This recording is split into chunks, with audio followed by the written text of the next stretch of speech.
Hello, everyone, and thank you for joining. My name is Iman Dagher, the chair of the Committee on Cataloging, and I would like to welcome you all to our program today. Our program will be divided into 3 sections, a workshop, a panel, and a roundtable. Beginning with the workshop, I'm pleased to have Margaret Hughes with us today to present on subject analysis, a fundamental aspect of the identification of the subject matter of library resources, and a crucial key to their discovery. The goal of this workshop is to reinforce our skills in subject cataloging using the Library of Congress subject headings and help us search more efficiently. Margaret Hughes is the Metadata Librarian for Africana, Social Sciences, and Humanities, the head of the Classification Unit and team lead of the Metadata Creation Unit at Stanford University Library. Margaret has an MLIS from University of Pittsburgh and an MA in anthropology from Kent State University. She has been the Africana SECO Funnel Project coordinator since 2011, a past chair of the Cataloging Committee of the Africana Librarian Council and the Northern California Technical Process Group. Thank you, Margaret, and over to you. All righty.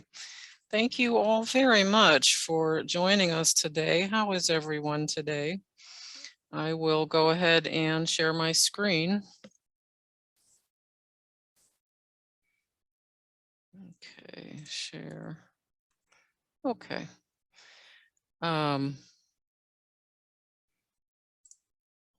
Okay, as Iman said, my name is Margaret Hughes and I'm a metadata librarian at Stanford University. I've been there since 1999, cataloging monographs in the humanities, social sciences, and Africana. My experience is mostly with Western European languages, although I sometimes catalog resources in Swahili or Somali or some other African languages. As Iman said, I was active for many years with the Africana Librarians Council on their cataloging committee and coordinating the Africana SECO funnel, which is currently on hiatus. We're taking a break. I would like to thank Iman for inviting me to talk about subject analysis today. Thank you very much. And I must also thank Magda Gad for assisting me with today's presentation. Thank you, Magda.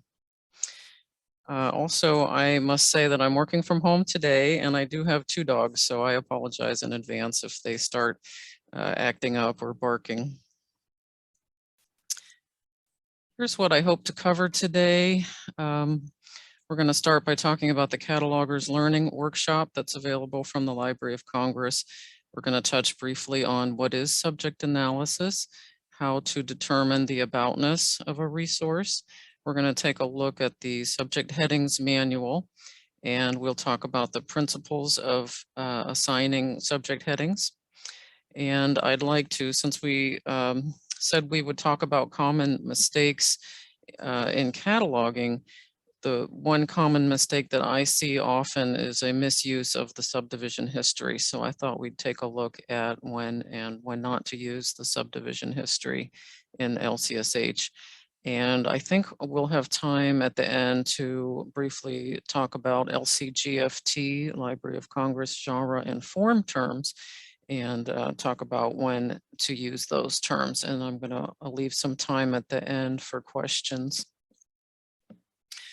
So first, let's take a look at the Catalogers Learning Workshop. This is a wonderful resource for online training. There are a total of 8 units and many modules under each unit. If you click on the first link under the module, it goes to a display. It plays like a program. If you want just the PDF, you can click over here on the PDF and it's like a static document that you can look at. As you can see, the first unit talks about foundations and why do we organize information and use controlled vocabulary, etc. And also what is subject analysis and how do we determine the aboutness of a book. The second unit covers the structure of LCSH, broader terms, narrower terms, related terms, etc., scope notes. The third unit goes into more detail about the subject headings manual, and we'll take a look at that in just a second. Unit 4 talks about the main headings, categories of headings, types of headings, etc., descriptive access points used as subjects, and also how to use geographic headings. Unit 5 talks about the principles of assigning subject headings. And these are wonderful modules, 5.1 and 5.2. I encourage you to take a look at these modules. Unit 6 is all about the subdivisions, the free-floating subdivisions, pattern subdivisions, topical and form subdivisions, and how to assign 2 or more free-floating and pattern subdivisions. These are very helpful modules I encourage you all to take a look at. Geographic subdivisions, we know those can get tricky, so here are some wonderful modules to help us with that. And also chronological subdivisions. We're going to take a closer look at module 6.15 in just a minute, and we're going to take a closer look at the use of the subdivision history. And then unit 7, putting it all together, constructing the whole subject string correctly, evaluating headings, and several wonderful examples. So these are very helpful modules here, 7.7 and 7.8. I encourage you to take a look. And then unit 8 is about the MARC format. So we're not going to talk about that too much today.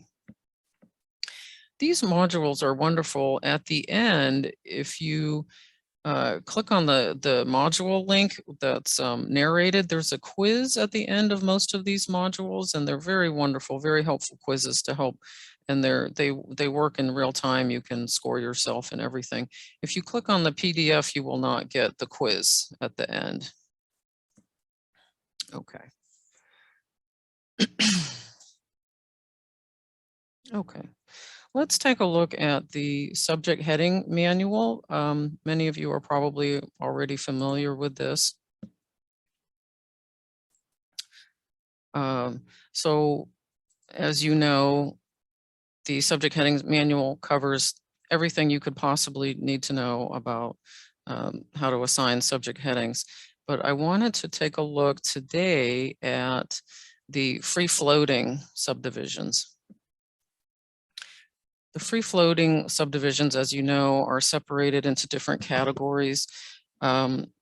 Sort of general free-floating subdivisions that can go under almost any topical heading.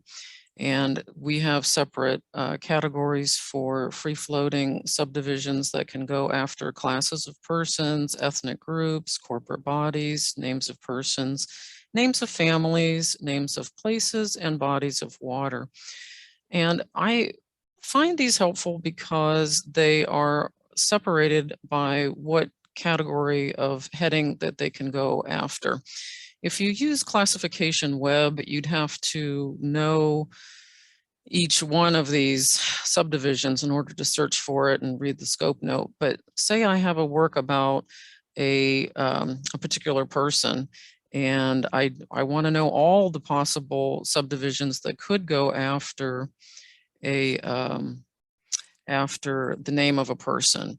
I can come to this list, and first it gives you background information, and it talks about the types of headings covered and the general principles and what to do in cases of conflict.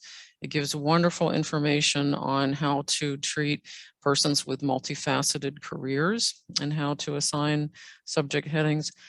But what I really wanted to bring your attention to is the fact that this is just a wonderful resource for keeping track of what has changed. And we all know that the rules for assigning subject headings can get very complicated, and it doesn't help that they also can change over time. And if you're like me and you've been cataloging for a number of years, you might recall, gosh, I know I used to see this subdivision and I think maybe it was canceled. I'm not sure if I can still use it, but I don't see it anymore. So this is a wonderful resource to come to. And I don't know if everybody got the memo that in July of last year, there were some subdivisions that ended up being canceled. So as of July of last year, and these were ones I used to use earlier in my career. So it's helpful to be able to come here and find out, oh, these have been canceled. So career in is no longer a subdivision that can free float after the name of a person. Characters has also been canceled, and knowledge subdivided again by a specific topic. These have all been canceled since last year. So now we know if you see them, those should be on older records and not used in our new cataloging. I think that the reasoning behind some of these being canceled, I mean, I'm guessing, you know, knowing the direction that we're going with linked data, I have a feeling that some of the thinking behind canceling some of these is it's just impossible to have these subdivisions that you sort of construct on the fly, career in specific field or discipline, and characters, name of character, and knowledge specific topic. When you're constructing these things on the fly, it's nearly impossible to use these well with linked data. If you are trying to have a URI for all of your subject headings, these are nearly impossible. So I have a feeling that sort of the move towards a linked data future might have influenced the decision to cancel these particular subdivisions. Moving right along, we have another note that a few years back, some more subdivisions that were canceled under names of persons. So now we can no longer use contributions in specific field or topic and views on specific topic. And for the same reasons I mentioned earlier, it's just we want our data, including subject headings, as much as possible to be able to be controlled with a URI, which is just impossible to create for every possible construction that you could come up with. So that is one thing that I wanted to show you.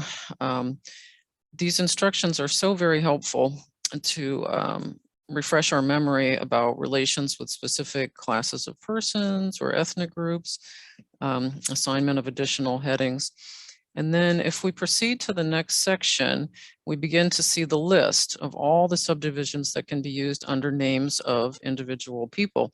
And sometimes I like to come to this list. I have a work about a person, and maybe it's a little more complicated than just a biography, a straight up biography.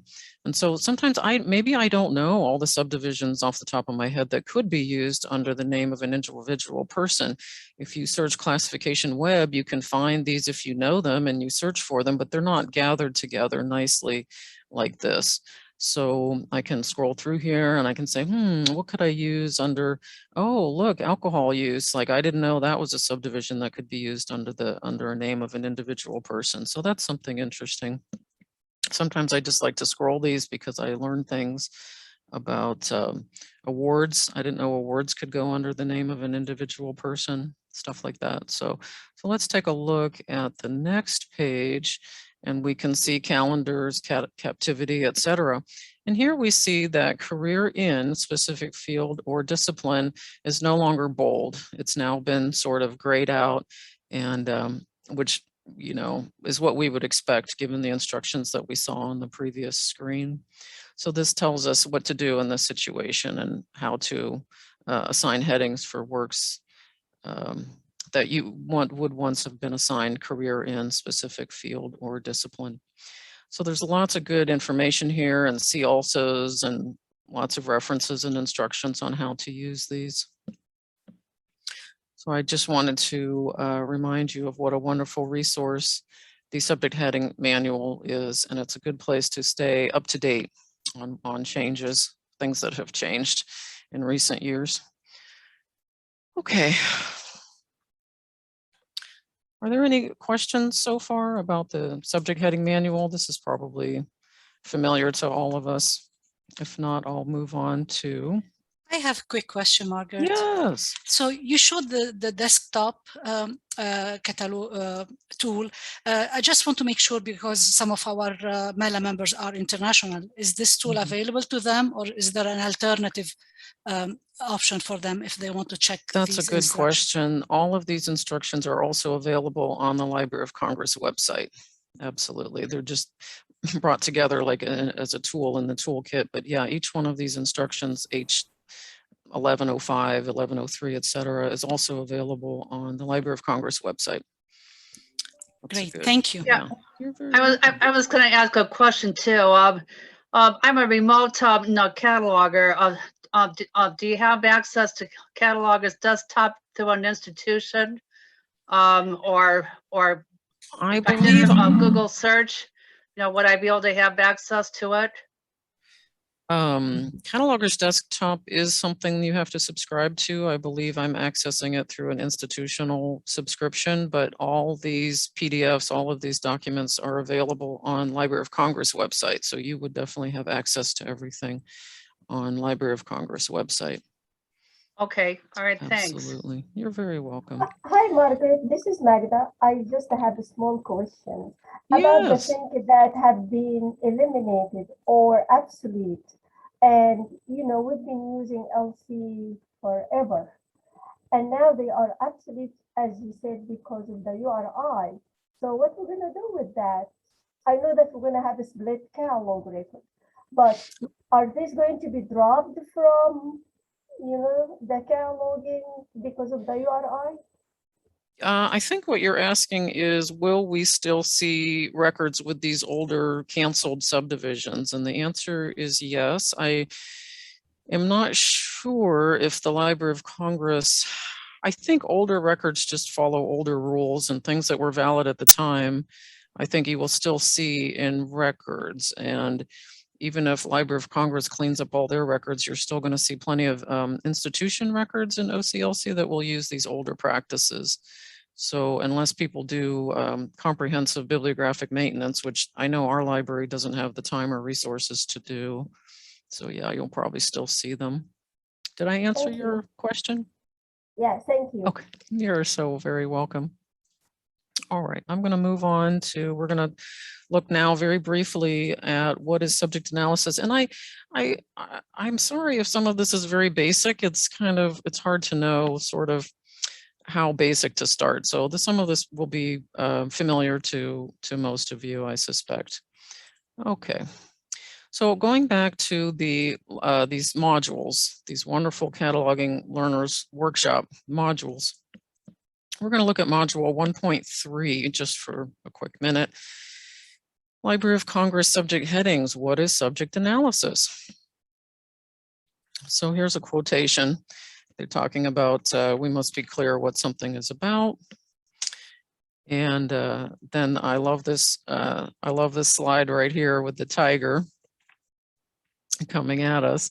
And it says, if I come face to face with a striped animal in the jungle, I don't have much difficulty in saying that is a tiger. And then I love this next slide. And it says, but books on tigers are not striped. They don't growl or spring at us. So this is such a great slide. They consist of several thousand words between two covers with a title that may or may not include the word tiger. Subject analysis consists in reducing these thousands of words to a very precise statement of the subject scope of the book. So we all know, I think we've all experienced that situation where you come across a book and it has some words in the title that might be misleading and may or may not represent what the book is about. So if you come across one of those situations and the subject headings reflect the title, the words in the title, but not the subject of the work, then we call that title page cataloging. You guys probably know what I'm talking about. We've all been there, where we've seen some title page cataloging that reflected the words in the title, but did not reflect the subject of the book. So that's what that is about. So subject analysis is the process of examining a resource and determining that resource's aboutness and using its aboutness to create metadata. So that sounds straightforward enough to talk about, okay, what is something about? So, but why do we perform subject analysis? We obviously want to provide subject access, and we want to bring certain resources together that are on a same topic.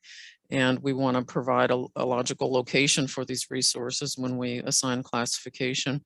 And also we perform subject analysis to save the user's time.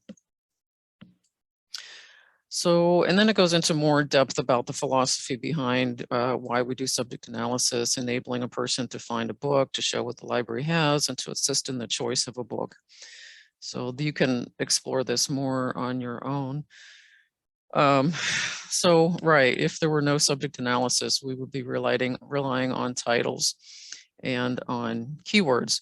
And I love this example of a Puritan in Babylon, because it is neither about Puritans nor Babylon. And I didn't know that, but this is a well-known biography of a US president, Calvin Coolidge. So we would be pretty lost without subject analysis for a book like with the title, A Puritan in Babylon. And then it also talks about resources that we don't do subject analysis for. Let me skip ahead to that. There are also cases, situations where we don't do subject analysis.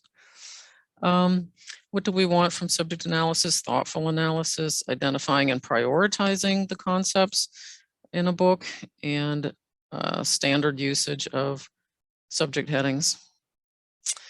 Okay, it must not be on this slide where they talk about what we don't do subject analysis for. So I think this is pretty straightforward. If it's all right, I'll just move on to our next PDF about the aboutness. Okay, this is the module where it talks about when we don't have an aboutness. So this is module 1.4, and again, we're just going through the PDF slides, but if you were to do this as a presentation if you click on that other link, you will have a quiz at the end, and it's a really fun exercise to test what you've learned at the end of each module. Aboutness. So aboutness, the subject analysis is the conceptual analysis of an item.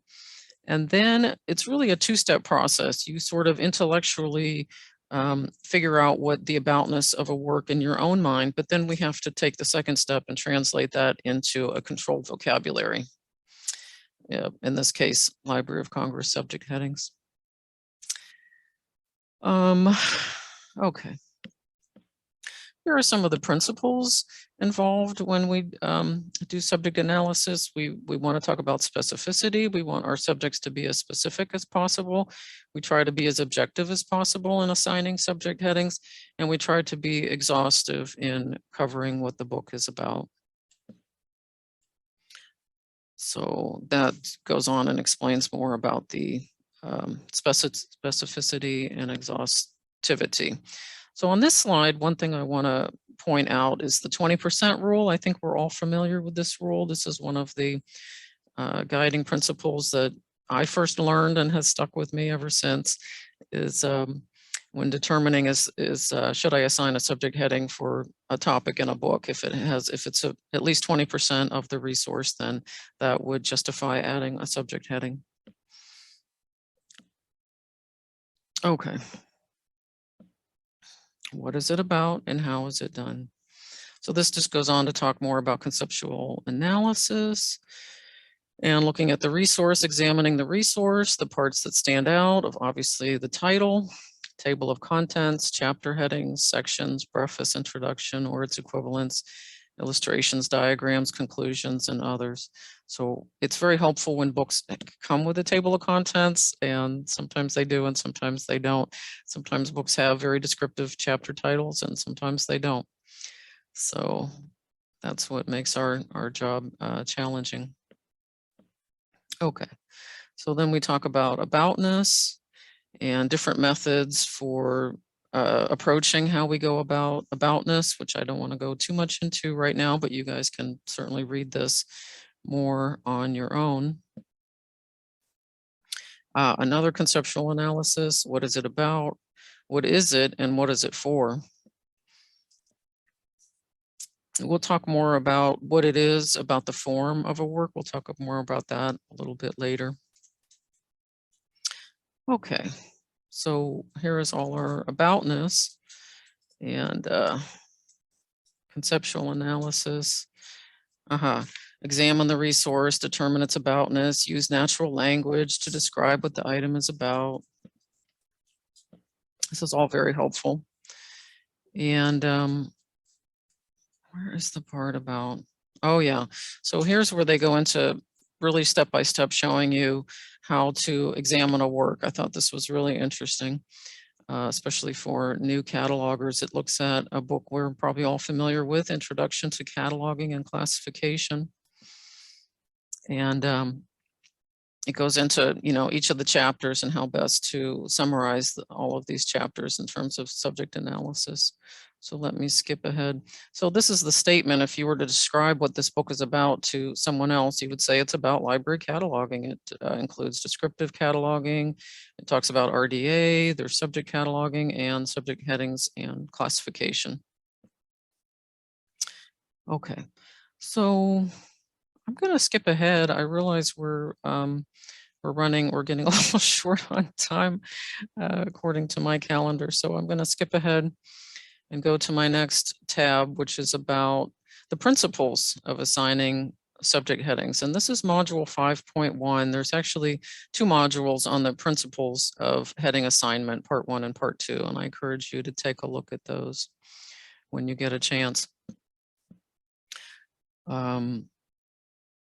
So this unit is really interesting. It talks about the depth of indexing, cataloging treatment, and the number of headings. So I'm going to skip ahead to that slide, that page number 24. Down here. Okay. Yeah, this is really interesting. Okay, so I just wanted to bring our attention to this slide where the number of subject headings obviously can vary from resource to resource, and there are times when one subject heading may be sufficient. I try to follow this principle of assigning 6 or fewer subject headings, and a Library of Congress practice is to assign a maximum of 10. And we all know that situation where you have subject headings that have to be reversed, like one country relations another country and vice versa. And sometimes, and the same thing with commerce and boundaries, and a lot of other subjects are sort of doubled up like that. So it's not hard. You can get up to 10 subject headings pretty quickly. I'm going to move on. We're approaching 12 o'clock and I want to allow time for questions afterwards. So I think I'll move on to our next tab, and we're going to talk about the module 5.3, which is the order, talks about the order of subject headings. This is not a very long module, but again, we want to summarize the resource as a whole. We want to provide access to topics that constitute at least 20% of the resource. This is a good general rule to keep in mind, that the first heading should represent the predominant topic of the resource, and it should correspond to the classification number assigned to the work. And the reason this is important, we like to have a really close correlation between the first subject heading and the call number. We have a unit at Stanford of library specialists called the classification unit, and their job is to assign classification. They often encounter records that have subject headings but lack a LC call number, and they can go into classification web and use the correlation feature to search the first subject heading and come up with a corresponding call number. So it's very helpful when the most relevant topic is the first subject heading assigned. Okay. So it also addresses when we have 2 equally important topics, and we see this comes up in our work from time to time. So we assign, of course, the first 2 predominant topics or the first 2 subject headings. Secondary topics. Headings for secondary topics are assigned in any order after the predominant topics. Okay. There's some special instructions for personal narratives, some special instructions for archaeological works. And then I love these examples. These are so helpful. Community-oriented policing and problem solving. We've got 1, 2, 3, 5 nicely constructed subject headings, and the classification number is corresponding to the first subject heading, community policing. Here's another example of where the classification number is going to correspond to the first subject heading. Okay. Roman army examples, those are good. These are some good examples too of classifying with the first subject heading. And are there any questions on what we've talked about so far? About the what is subject analysis, how to determine the aboutness, some of the basic principles about assigning subject headings, what order they should be in, the number of subject headings we should assign. If there are no questions, I will ask a question, Margaret. Sure. Actually, I put it in the chat. I didn't see it. Yeah, I would assume so. So regarding the order of the subject headings, so I mean, I'm thinking linked data. Does it matter? Yes. And also, like in our old system, Voyager, the order would be numerical. So if I put like a topical 650 or a 651, then in Voyager it will switch it, and so it doesn't matter how I put it in OCLC. In my own library catalog, it will flip back. Fortunately, most of us will find your catalog records in OCLC. So as you said, OCLC will preserve the order in which you entered the subject headings. And that is a common thing that many catalogs do is, and I'm not sure if that's something that your systems people can programmatically change so that it does not put your subjects in mark tag order, but there are some systems that do that. And that's very challenging. And it's very challenging for those that are trying to assign classification if they can't determine what was the first subject heading assigned. So that may be something that you can have taken care of locally. But that I feel your pain on that one. That would be very, very frustrating, especially if I've put my headings in a certain order and then they appear differently in my catalog. I wouldn't be happy about that at all. You asked about linked data. That's an excellent question. As you know, Stanford is very involved in linked data, and Stanford is very involved in developing the Sinopia editor for linked data. And that's actually one of the questions that came up because it's a prototype that they're working on and they keep making improvements to it. But you have a way to enter subjects, but that was a question we asked the developer was, how do we indicate, because we want to do everything we could do in a MARC record, we would like to be able to do in Sinopia in a linked data editor. And right now there is no way, but we're working on that in linked data, a way to identify what is or should be the first subject heading, because that is important for catalogers. So yes, very good question, Iman. Thank you. Thank you, Margaret. If there's no other questions, I'll move on to, I think we're not going to have time today, I'm sorry, you guys, to talk about LCGFT, but maybe we can meet another time and talk about LCGFT. I see I'm getting a little close to the time I wanted to stop to allow for questions, but we can, I really want to go over history subdivision for our remaining few minutes. And this is a fantastic module, 6.15. I highly encourage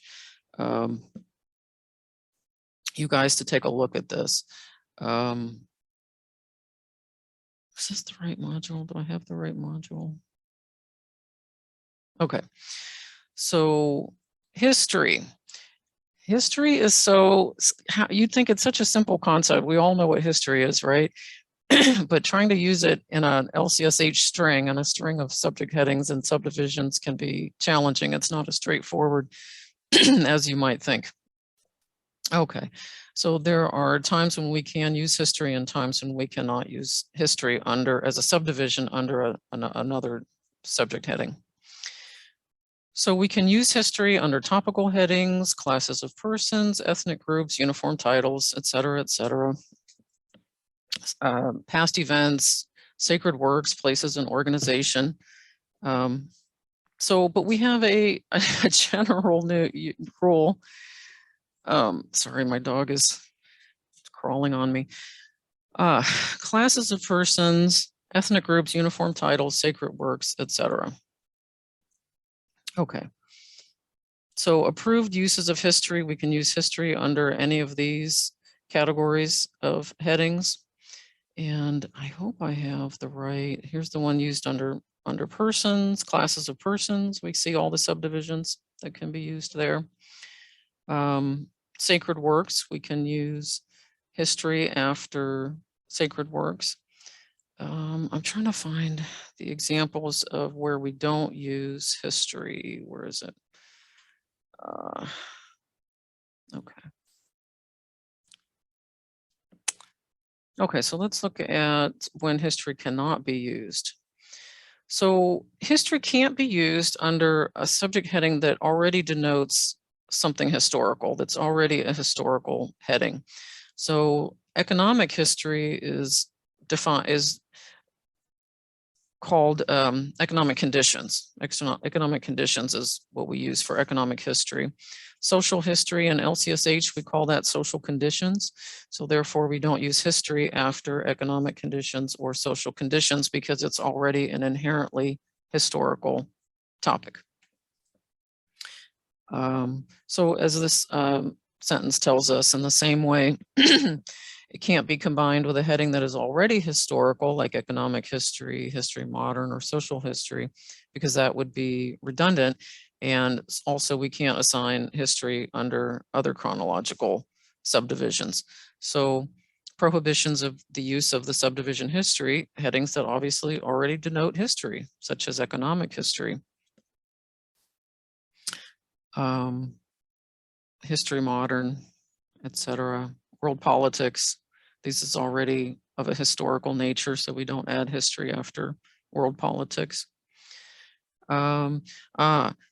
Historical time periods, this would make sense. We don't use history after the Renaissance or the Stone Age or the Bronze Age or third millennium or second millennium, because those are already historical in all of our other geological time periods there.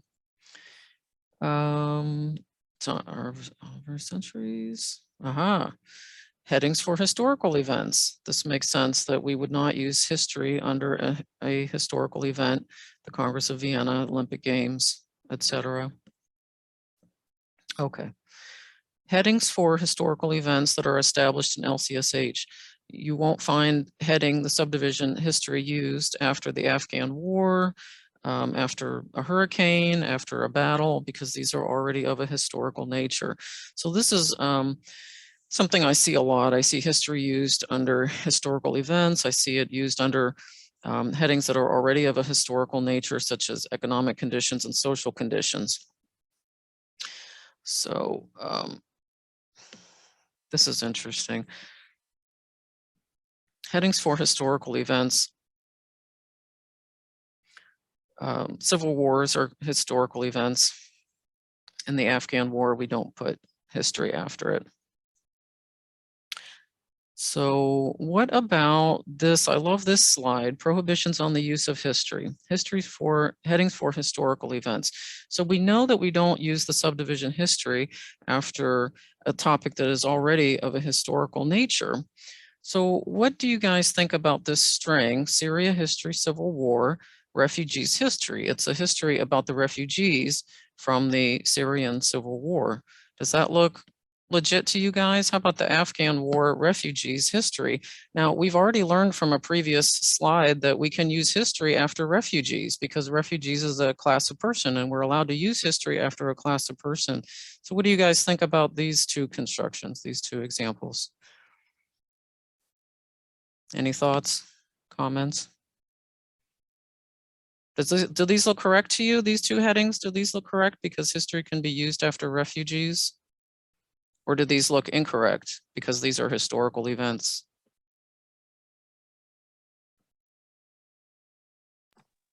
Seems to be incorrect. Yes, she gets a gold star. So you are absolutely right. That is incorrect. Those two examples are incorrect. So I work on the history of refugees of the Syrian civil war, would have Syria history, civil war refugees without history repeated, and a history of refugees from the Afghan war would just have Afghan war refugees since it's already of a historical nature. So I found this very interesting because sometimes, you know, the rules for when to assign certain subdivisions can seem like they're conflicting because you get one instruction that you can use history after a class of persons, but then another instruction that says you can't use it with a historical heading. So I just wanted to really highlight this and bring it to our attention today. And that's the last thing I wanted to talk about before I touched on LCGFT, which are form headings, which are basically not what the book is about, but what the book is or what the resource is, not what it's about. So I'll quickly point you to this document, these frequently asked questions about LCGFT, which is very helpful. It's about 10 years old now, but it's still very useful and very helpful. And it talks about what is a genre form term, how is it different from a subject heading, what is the difference between form and genre. This is new when they had just introduced LCGFT, so that's the name of that vocabulary.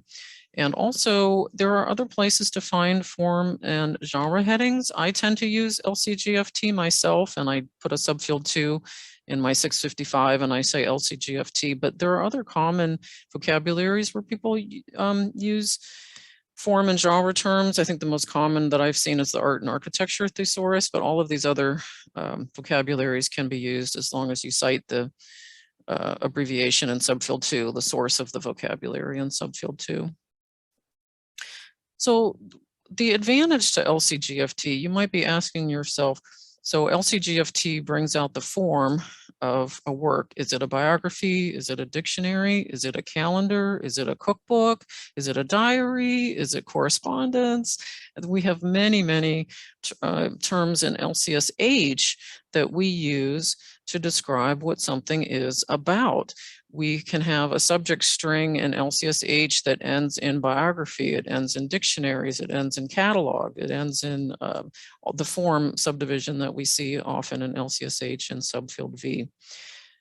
We were just talking about linked data, and for the purposes of linked data and also those catalogs that have been Ferberized, you remember everybody was talking about Ferberizing their catalog a few years ago. LCGFT and other separate genre vocabularies work much better than an LCSH string for the reasons that we've talked about earlier. So it's faceted. That's the advantage to LCGFT. You don't just have a subfield V at the end of a long string that your catalog has to kind of parse out if you want to search by a form or a genre. It's already separated into a single term that's more easily to control and display and use in a catalog.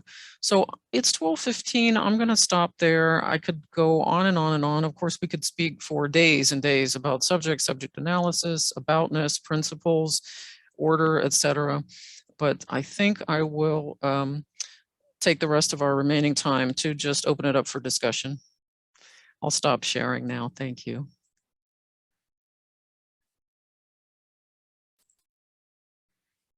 Okay, is everybody asleep? Did I put everybody to sleep? Thank you, Margaret. That was really very good tour. It was a very brief, I know it was a whirlwind tour. We stopped on, we touched on a lot.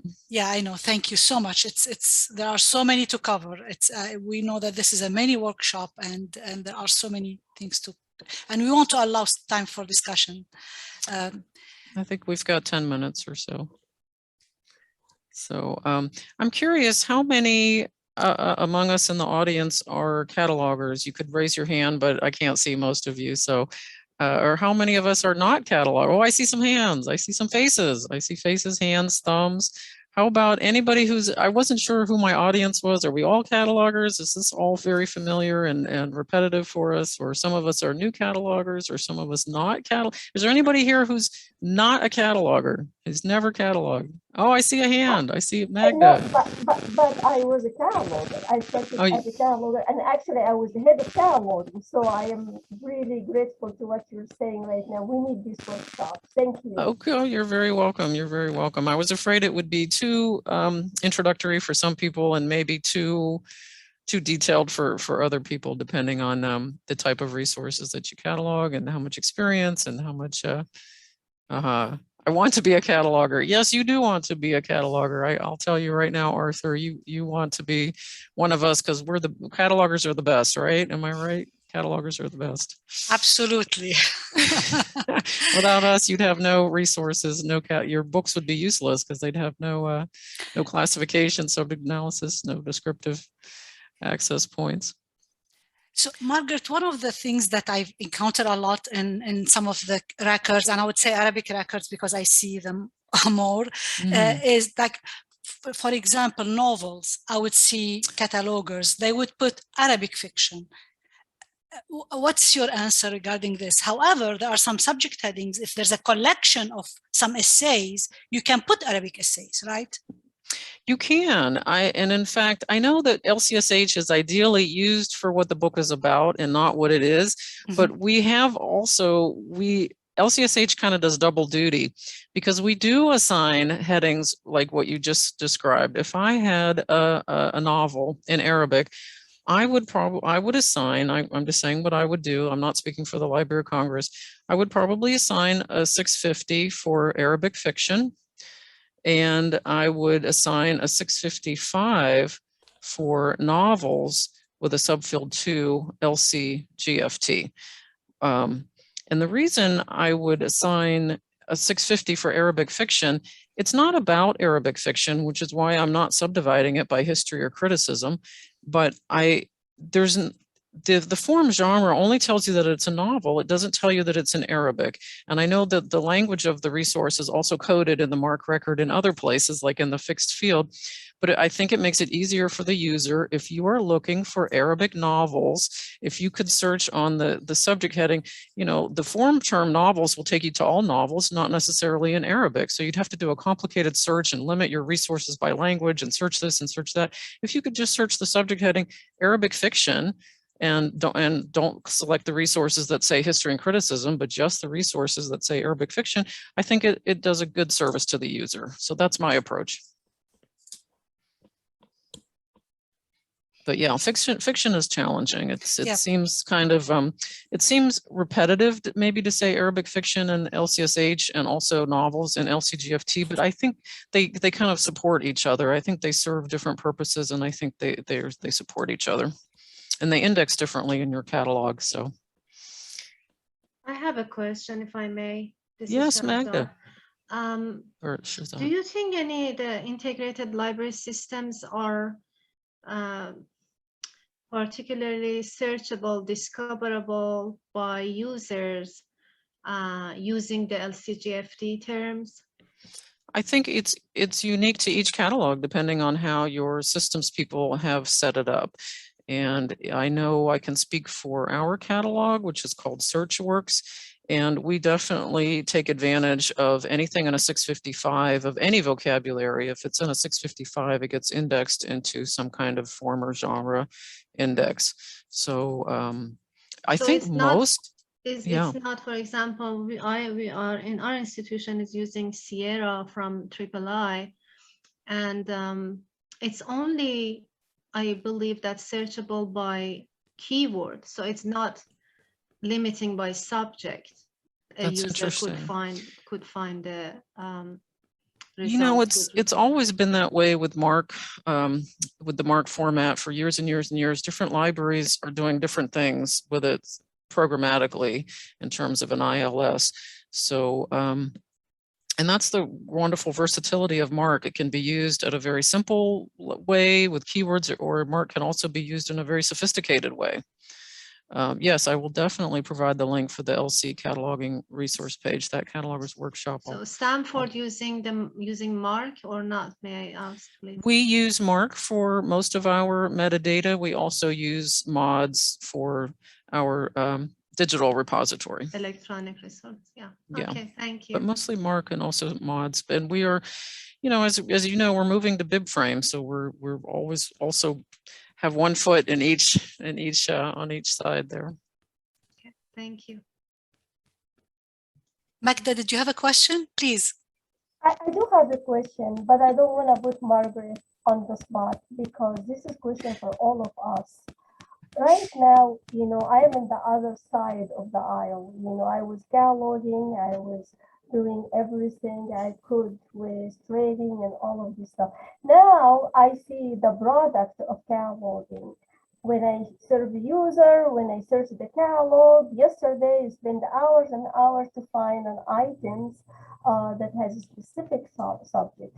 So now my question is, are we really doing the right thing for our user? One. The second question is the control vocabularies.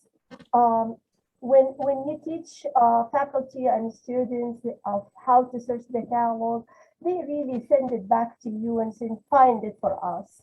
So they are not able to comprehend our structure and try to search in their own, because it is really the string that bothers them. Even when I give it to the student, they come back to me. So this is really becoming an issue. And I feel at some point that we are very much isolated by our structure of cataloging with the faculty and the student. So this, how can we simplify that? How can we communicate to our key constituents about that we're doing is really very good or very important? So it's this big question in my mind, and I see it every single day. I feel like all of these things that we're building is being destroyed, or it's not being used, or it is being used with no value. So when we go from there, how we as a librarian, and many of us were catalogers before, how can we communicate that what we're doing is valid? That's the reason why I asked Margaret in the beginning, what about all of these things that's becoming obsolete? So we decided for ourselves what's obsolete and what's not. So if you don't want to add the subject heading, it's not usable. So we are actually sending a multiple message, and we decide for ourselves. It's because of URI, it's because of that. But the other side, they really don't know any of this stuff. Big question, I'm not expecting answer, but I think we should really put it on the table for discussion so we can actually purpose ourselves. We can say, yes, this is important, and because A and Y and Z. Thank you for listening to me.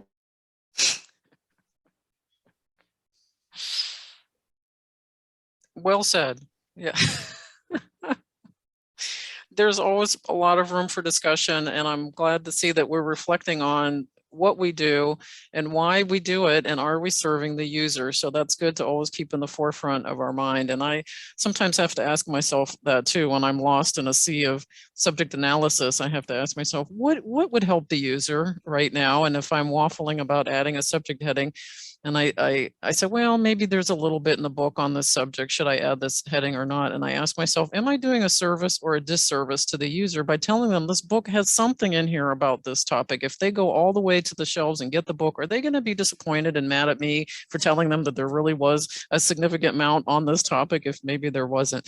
So if I keep the user in mind, sometimes it helps inform my subject analysis. Also, sometimes some of the books, they're really very hard to tell what's the subject about. I mean, especially if you're not familiar with the topic itself. Sometimes even the table of content does not help me.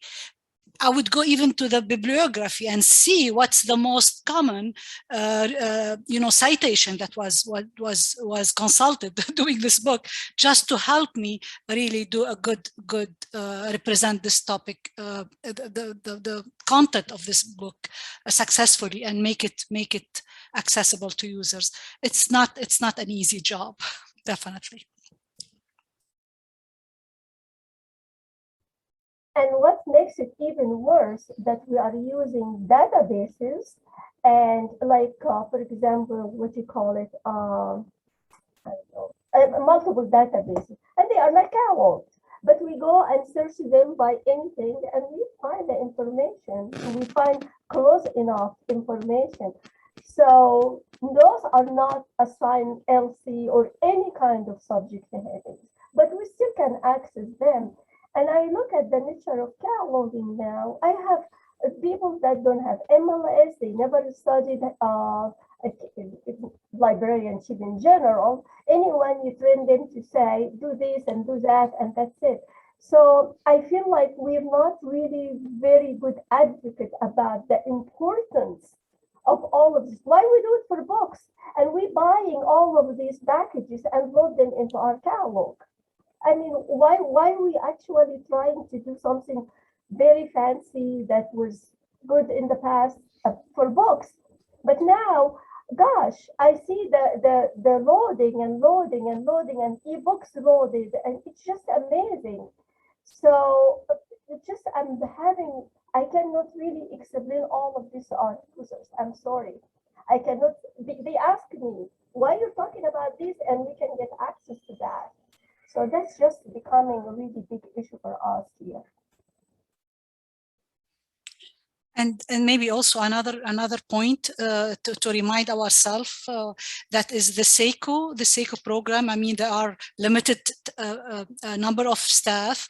They need time to approve or discuss the SECO proposal, and sometimes new terms are needed to describe some new trend and publication. So this is a challenging. But I think we're on time. Margaret, that was really great presentation.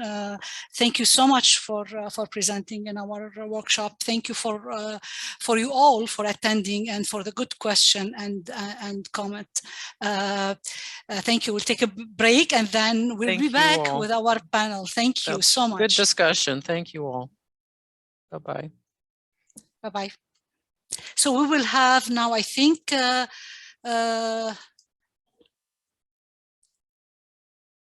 we will have 5 minutes and then we'll switch to the panel. Thank you. Should we stay in the same room, Anais? Yes, sure. We'll stay in the same room. I'll just pause the recording and start it again when we're ready. Okay, that would be very.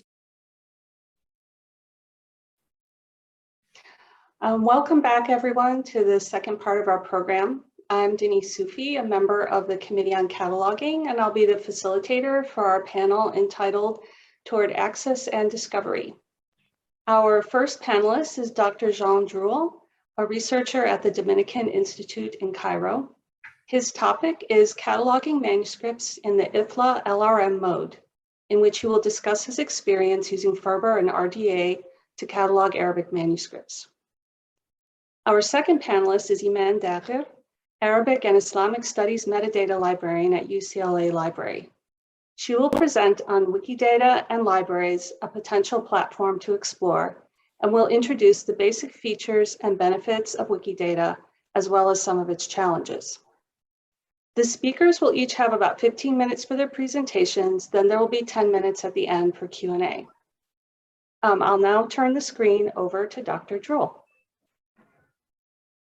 Thank you very much. Thank you all for being here. Thank you, Iman, for inviting me to share our experience in cataloging manuscripts and monographs. Actually, I will speak more of manuscripts. So I'm going to share my screen. This would be my presentation. So just a few words about the application we're using. We began in '97 with just basic Microsoft Access database.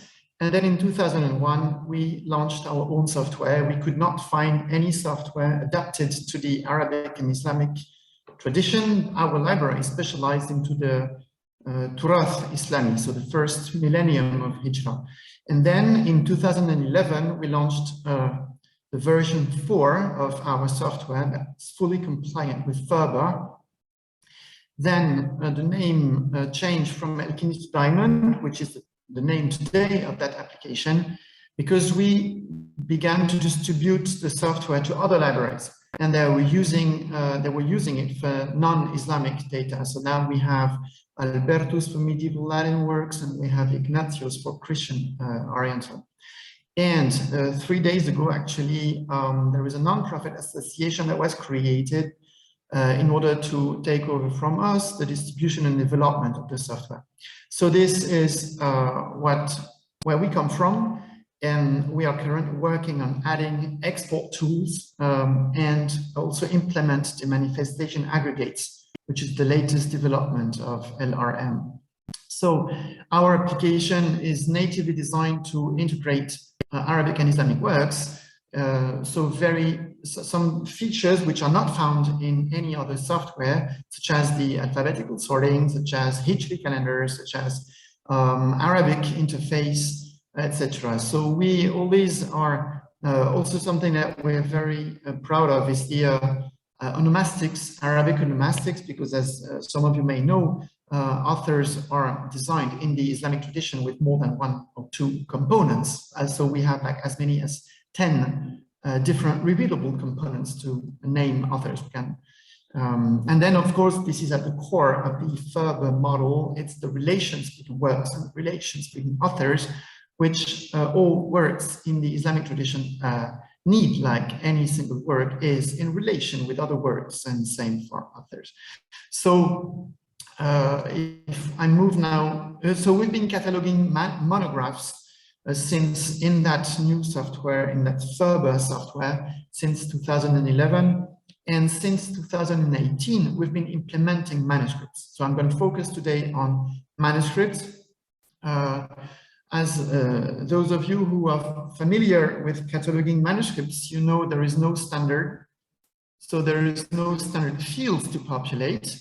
And the underlying conceptual model is usually existing printing catalogs. So libraries that have manuscripts usually have printed catalogs, and the underlying conceptual model they use to catalog their own manuscripts is to repeat the fields that they extract from their printed catalogs. There is no standard syntax to fill these fields, such as AFNOR in Europe, AACR in the States. So even once you've identified the fields you want to populate, then there is no standard syntax. And of course, there is no standard exchange format to exchange data. So in addition to this absence of standardization, you also find different academic traditions depending on the language, the research field, like people usually traditionally would catalog Arabic manuscripts in some way, Greek manuscript in another way, etc. And also we are faced with different academic traditions in different countries. The German tradition, the Anglo-Saxon tradition, the French tradition, etc. So the result is that usually in manuscript catalogs, you'd find full text records encoded as notes. Even if they are encoded in Unimark fields, they would be using note fields. So it's barely searchable, and it's almost impossible to be machine readable and exchangeable. So what we did, I'm not pretending that there is any standard anywhere. So what we did since 2018 is that because our application Diamond is natively implementing Ferber, we tried to interpret that model to apply it to manuscripts, to record each piece of information that we have for manuscripts at the appropriate level, and trying to adapt the RDA recommendations for the syntax inside the fields. So what is a manuscript? If I try to understand in LRM terms, in Ferber terms, what is a manuscript? So first you'd find, for example, so I will use as an example, Sibawayh's Kitab. This is my own research actually. So Sibawayh's Kitab as a work can have an expression, Derimbourg's edition. That expression has 2 manifestations in our catalog. The Paris edition, 1891, and the reprint by Homs in 70s. And we have different copies of these 2 manifestations. So we have 4 items, including one PDF, which is a digital item. But then you have another expression that would be a German translation with its own Berlin manifestation and items.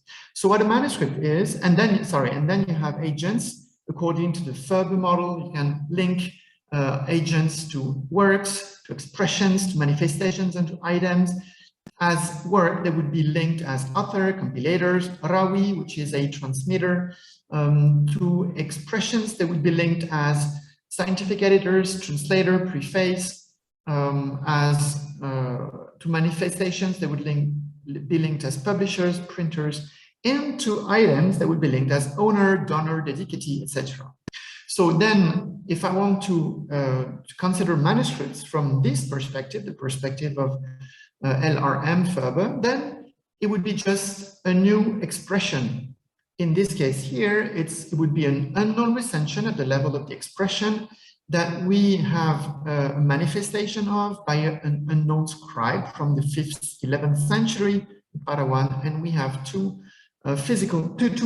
items, one physical item in Milan and one digitized item in 2015.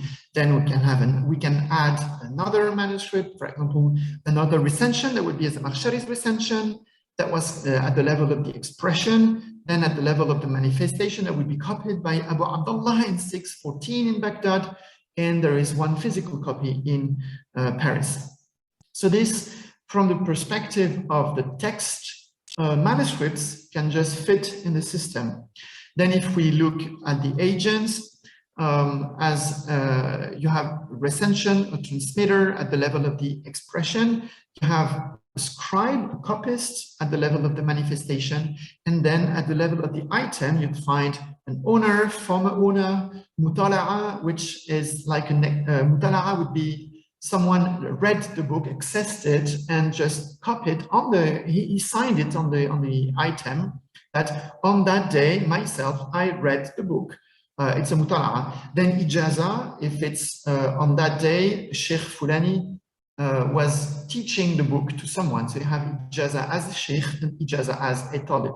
So those are the agents, the type of relations that we can record at each different level. As you can see, at the level of the work, it doesn't change anything. So there is no specific agent because a manuscript at the level of the work is just a regular text like any text.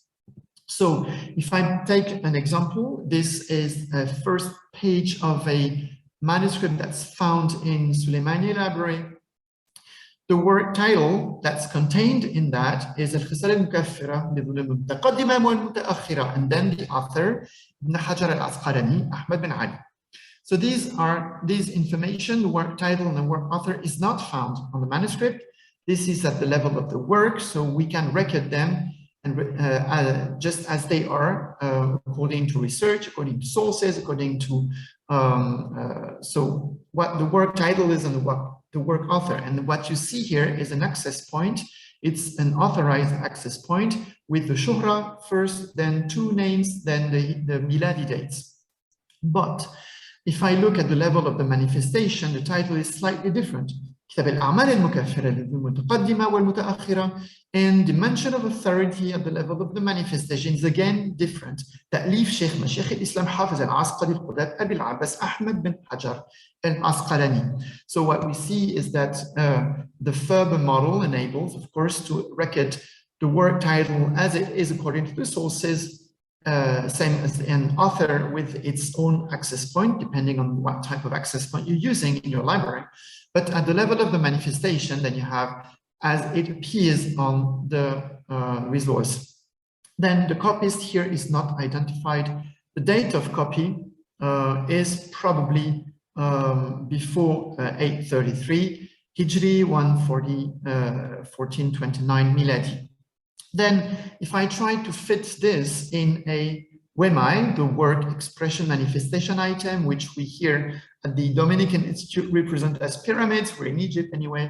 So if we try to fit this information at those levels, then the call number would be, of course, recorded at the item level. Then the work title and the work author would be recorded at the work level, manifestation title and authority at the manifestation level, copyist as well, and date of copy are registered as the level of the manifestation. Which is interesting here is that something that I will develop a bit more later. You see two competing logics because usually manuscripts are dealt with as objects and they are referred to by the call number, and the call number is actually the lowest level, but it is the highest level when you deal with the manuscript. So you have this very strong object logic that refers to the manuscript as an object with a call number, which is, from a further perspective, the lowest level. It's the item level. And if you consider the manuscript as a text, then what would be the most important thing is the work title, like it's the top of the pyramid and it's not even written on the manuscript. So you have these two competing logics, the work logic, the text logic, and the object logic. Then we find two mentions, property mentions. The first one reads Allahu Hasbi min Kutub Abi Bakr bin Rustum bin Ahmed bin Mahmoud al-Shawani. So this is and then there is a second property mention. So these are recorded. So the first one, we have to identify the two. So the first one is the Shirwani, Abu Bakr bin Rustum died 1723, and the other one is a Ramli, Muhammad Ahmad. So those two are property mentions. They belong to the history of the item. So we record those two pieces of information at the level of the item. Then we have three more mentions on the manuscript. The first one, so those three mentions, the first one is a mutala'a, as I said earlier. So Alhamdulillah mutala'ahu wastaqha min fawalihi mutarahiman ala jami'ihi da'iyan malikihi, etc. So that guy, Ibn Muflih, Ibrahim bin Muhammad, read the book. So he had this manuscript in his hand and he read it. And he recorded this on his copy. Then you have two ijazas. You have the ijaza, so Ibn al-Mibrad, Ibn al-Hajar, and Ibn al-Mibrad again. So this is interesting because actually you have Ibn Hajar, he's the author of the text, gave the ijaza to Ibn al-Mibrad, who in turn gave the ijaza to his sons. So this is interesting to see how this manuscript was Ibn Hajar, the author himself, gave the ijaza to Ibn al-Mibrad, who then in turn gave the ijaza to his sons. And those three mentions of mutala and ijaza are also recorded at the level of the item. So now if I click on, if I show you what it looks like in the catalog. So now I'm opening the record in our catalog. I can send it to you. I can send you the this record. You can click on it and surf on it. So what you see here is the manifestation data. Here is the item data. Here the work data, and here the expression data. And so physical description would be here. History that I've mentioned earlier would be here. Handwritten inscriptions. So we have those mutala'a and two ijazas, plus two more at the end of the manuscript. So these are recorded at the level of the manuscript. If you click on the work itself, then you leave. Dr. Druel, we actually don't, I'm not seeing the record on the screen. Oh. I don't know if you were trying to show it, but it's not showing up. Oh, really? Okay. Yeah. And you have like maybe one more minute. I'm sorry. Sure. I will. Okay. So we'll try to, I don't know why it didn't work. So you should be seeing this. Here you have the record itself.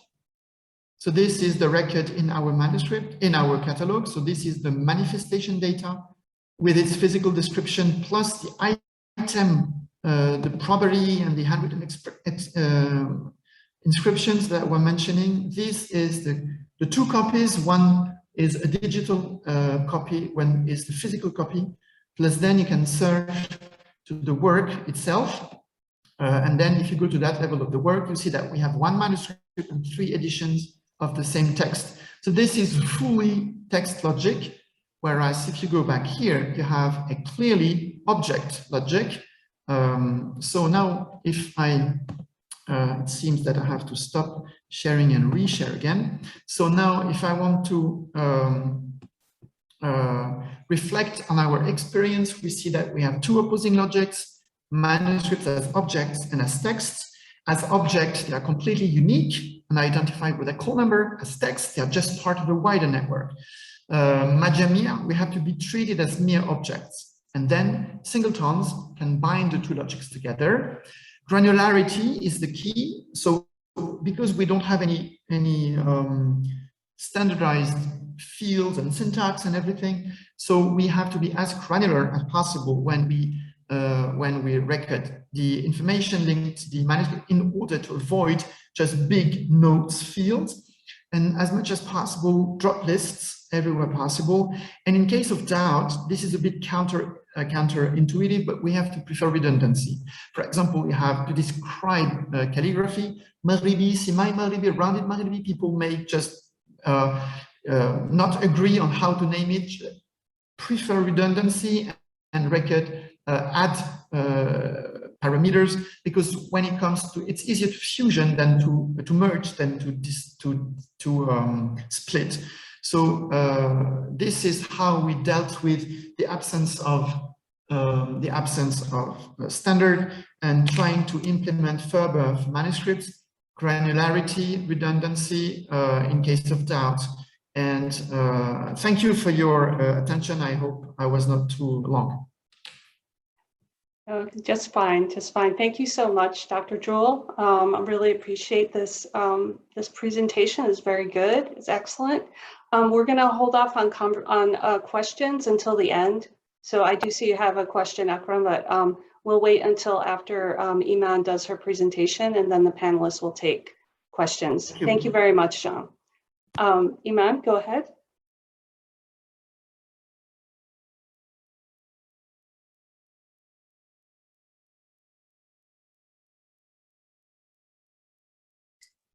Thank you, John. Can you see my screen now? Yes, yes, okay, we can see your great. screen. Okay, thank you. So I will try. I'll try my best to cover these following objectives in my presentation.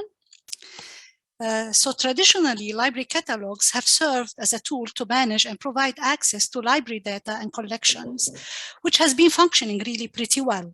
However, with the World Wide Web today, access to libraries' data seems to be limited. The semantic web, and in particular, linked data, are initiatives that can turn library catalogs into a real part of the internet. Many GLAM institutions have already started exploring linked data initiatives. Wikidata has been identified as a linked data platform worth investing in. There have been so many projects and initiatives, both nationally and internationally, as well as the development of many softwares and tools to explore the use of Wikidata. Entities,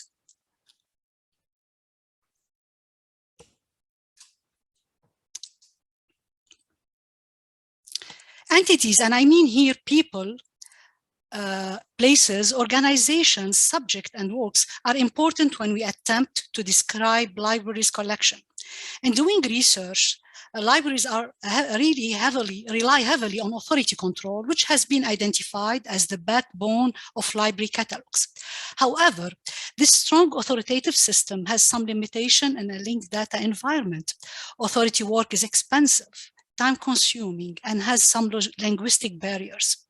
Authority data is stored in different systems and inaccessible to one another. Access points or headings are identified by unique text string that can block our authority data from being visible in a linked data environment. Libraries need to play a role in a linked data, and they have been really exploring other systems, such as Wikidata, to expand the reach of their metadata and particularly authority data. So what is Wikidata? It's currently the largest Wikimedia project with over 95 million items. It's a free and knowledge base. Anyone can create an account to add or edit content. Wikidata makes its data freely accessible for viewing, extraction, and modification.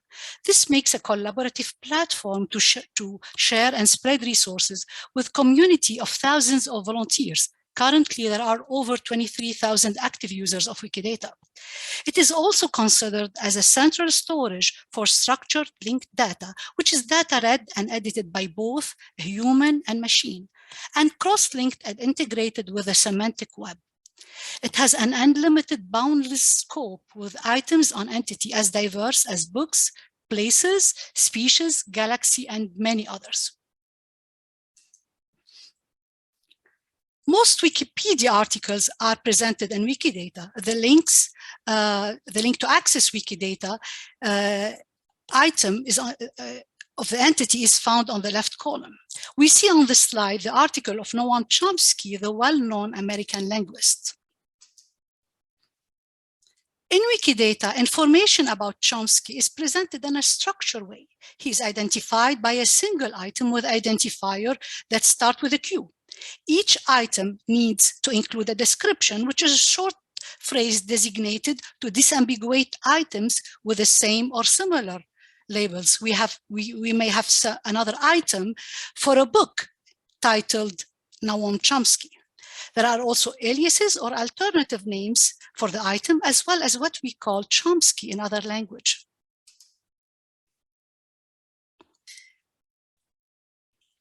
Attributes that tell more about Chomsky, such as his date of birth, place of birth, and occupations, are recorded in statement by means of properties. Properties also have unique identifiers, but start with the letter P. Statements are the heart of structured data, and they are in general form of a triple. This model aligns well with the RDF triple model of the semantic web: subject, predicate, and object. The interlinking between the different items make Wikidata a source for acquiring richer description and platform for publishing, linking, and enriching library linked data.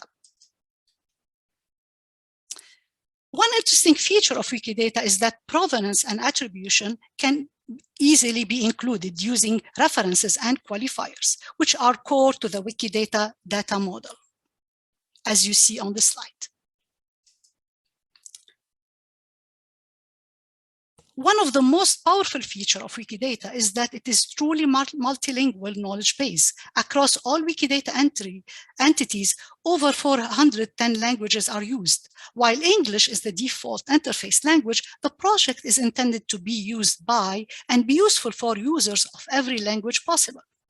All Wikidata editors, no matter what language they choose, are working on the same common data set. There are tools and gadgets available to make internationalization easier. Babel extension is the best option for multilingual users who will be contributing to Wikidata. And as you can see, I can switch from Arabic to English interface very easily. This is a closer look of statement on Chomsky as they appear in Arabic and French pages. The Wikidata QID is the same across all languages.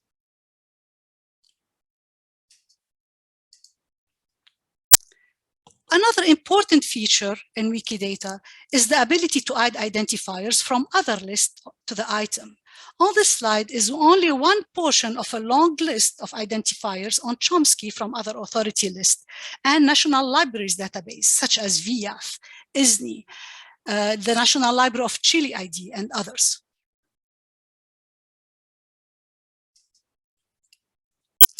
On the other side, and in an attempt to link the Library of Congress name authority file to Wikidata, libraries participating in the PCC URI INMARC pilot have been experimenting with adding the Wikidata URI, also with other URIs, in the MARC record, as you see in the 024 field. So Wikidata is becoming like a linking hub of identifiers connecting all these authorities. It now includes links to external data with more than 6,400 identifiers.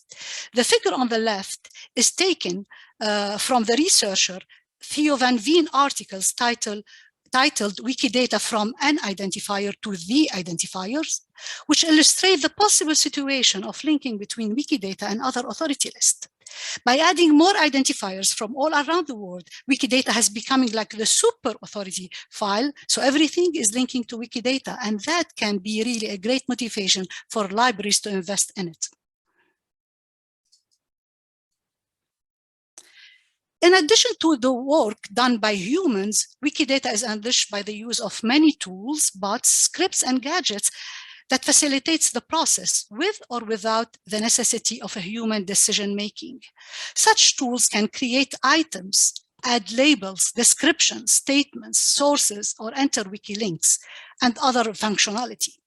Quick Statement is a great tool for batch editing. OpenRefine has been used a lot to clean the mark edit taken from library catalog and connect it to Wikidata. The example of this slide of the editing history of an item I created reflects that the editing that was done later by a bot to add more identifiers to that item. And as you can see here.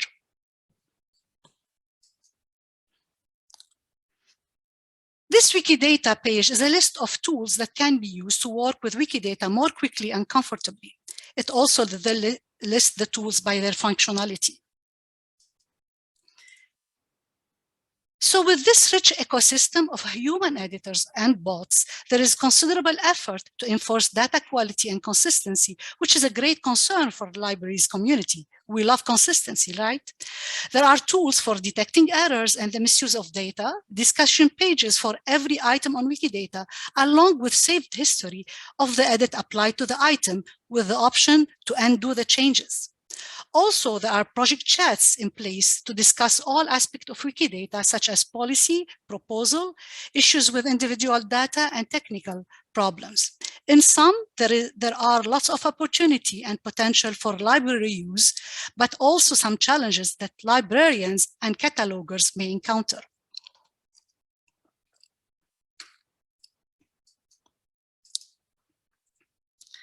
Once the data is in Wikidata, we can pull the data for analysis and or for visualization through a number of ways.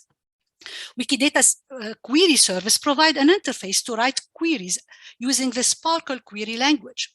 On the screen, the query was able to pull records of all UCLA graduates who work at Harvard University and have made the occupation and have the occupation of a university teacher. I have also requested to pull their VIAF and ORCID ID number. Wikidata also provides an API if you want to use the data in your own application or create your own tools to work with what it's in Wikidata.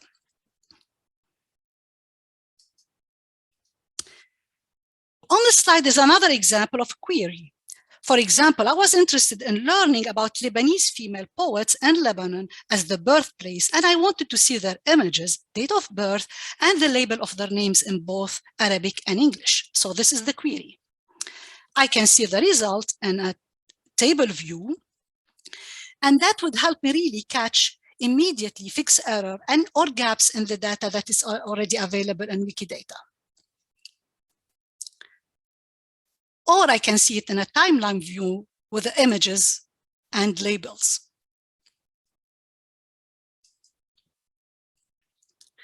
Listeria is another Wikidata tools that allow the use of Sparkle query to define a list. Creating Listeria list can be a great way of finding out what information Wikidata possess, and by extension, what Wikipedia may be missing. It provides a bot that will update a wiki page containing that list whenever the result of that Sparkle query change.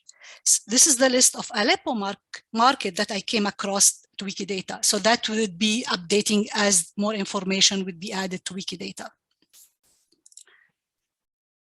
Scholia is a very interesting and useful service that can make a good use of entities in Wikidata by creating visual scholarly profile of people, organizations, journal, etc. It can display information on the total number of publications, co-authors, topics, or citation statistic in a variety of visualization. That can be a way of helping to demonstrate the impact of your research. On the screen are some snapshots that I gathered together, taken from Chomsky profile in Scholia. Iman, maybe just a couple more minutes so we have time for questions. Thank you. Yeah, sorry about that. Yeah, I still have few, almost there. Thank you. Okay, great. This slide is borrowed from my colleague, Eriga Zhang. The data we add in Wikidata can also show up outside of Wikidata. One of the benefits of Wikidata community is having access to community-built tools and plugins that can deploy Wikidata to external sites. For instance, one plug called Entity Explosions tried to match the page you're on with an item in Wikidata. So if I'm looking at Edward Gordon Craig, for instance, at the Yale archive sites, I can use the plugin to then find corresponding Wikidata item and display additional information about Edward, also the fact that he has an archive it used in UCLA library. This is just a sample example of how we can use data and add it and make potential and have potential for increasing the discovery of our collection. So what is the potential for MELA? We have great and diverse subject and language expertise among MELA librarians. Wikidata is considered a low barrier platform for the MELA community to help explore our work and reveal some of our hidden collection and raise the profiles of some of our underrepresented languages. I recommend that you look into this project. It has some really good objectives. So the MELA Committee on Cataloging is interested in following the step of other groups and has decided to engage in a Wikidata as a group. We have established a working group to explore the possible use of this platform. The group is still at a very early stage, but we have agreed on taking some of the following steps: developing a charge, identifying the deliverables, and some training needs. We also consider organizing a pilot that starts testing the waters and creating Wikidata items or enhancing what is there. Some of the topics that participating members expressed interest in are Arabic composers, figures in Islamic medicine, modern artists in the Islamic world, and Islamic law materials. So on that final note, if Wikidata interests you, or if you'd like to discuss further way of MELA's engagement, please email me or any of the Committee on Cataloging members. And with that, I will stop. Hopefully you will have some time for questions. Thank you for your time and attention. And I'll stop sharing. Thank you very much, Iman, for your excellent presentation. It was very informative. And thank you again to Dr. Druel. So now we have time, about 5 minutes or so for questions. Let me start with Akram, since you had already raised your hand before. Go ahead. Hello, very interesting presentations, and thank you very much. I have a question to John. In your record, you include the publications, and do you take into consideration the edition or publication is related to the same manuscript or not? I mean, yes. do you see what I mean? Yes, we do. I can show you. Edition, okay, publication based on that manuscript or on different manuscript. Do you take into consideration this? Yes, we can do this. It's a relation between the two expressions. So if you have a scientific edition of a given manuscript, then you're related with a relation between the two expressions based on. So you have that scientific edition of Kitab Sibawayh is based on that Paris manuscript. Is it what you're asking for? No, I'm asking, okay, when you include the publication, this publication based on the same manuscript, on the different manuscript, or different manuscript? At the level of the expression, it depends if you're speaking at the level of the work or at the level of the expression.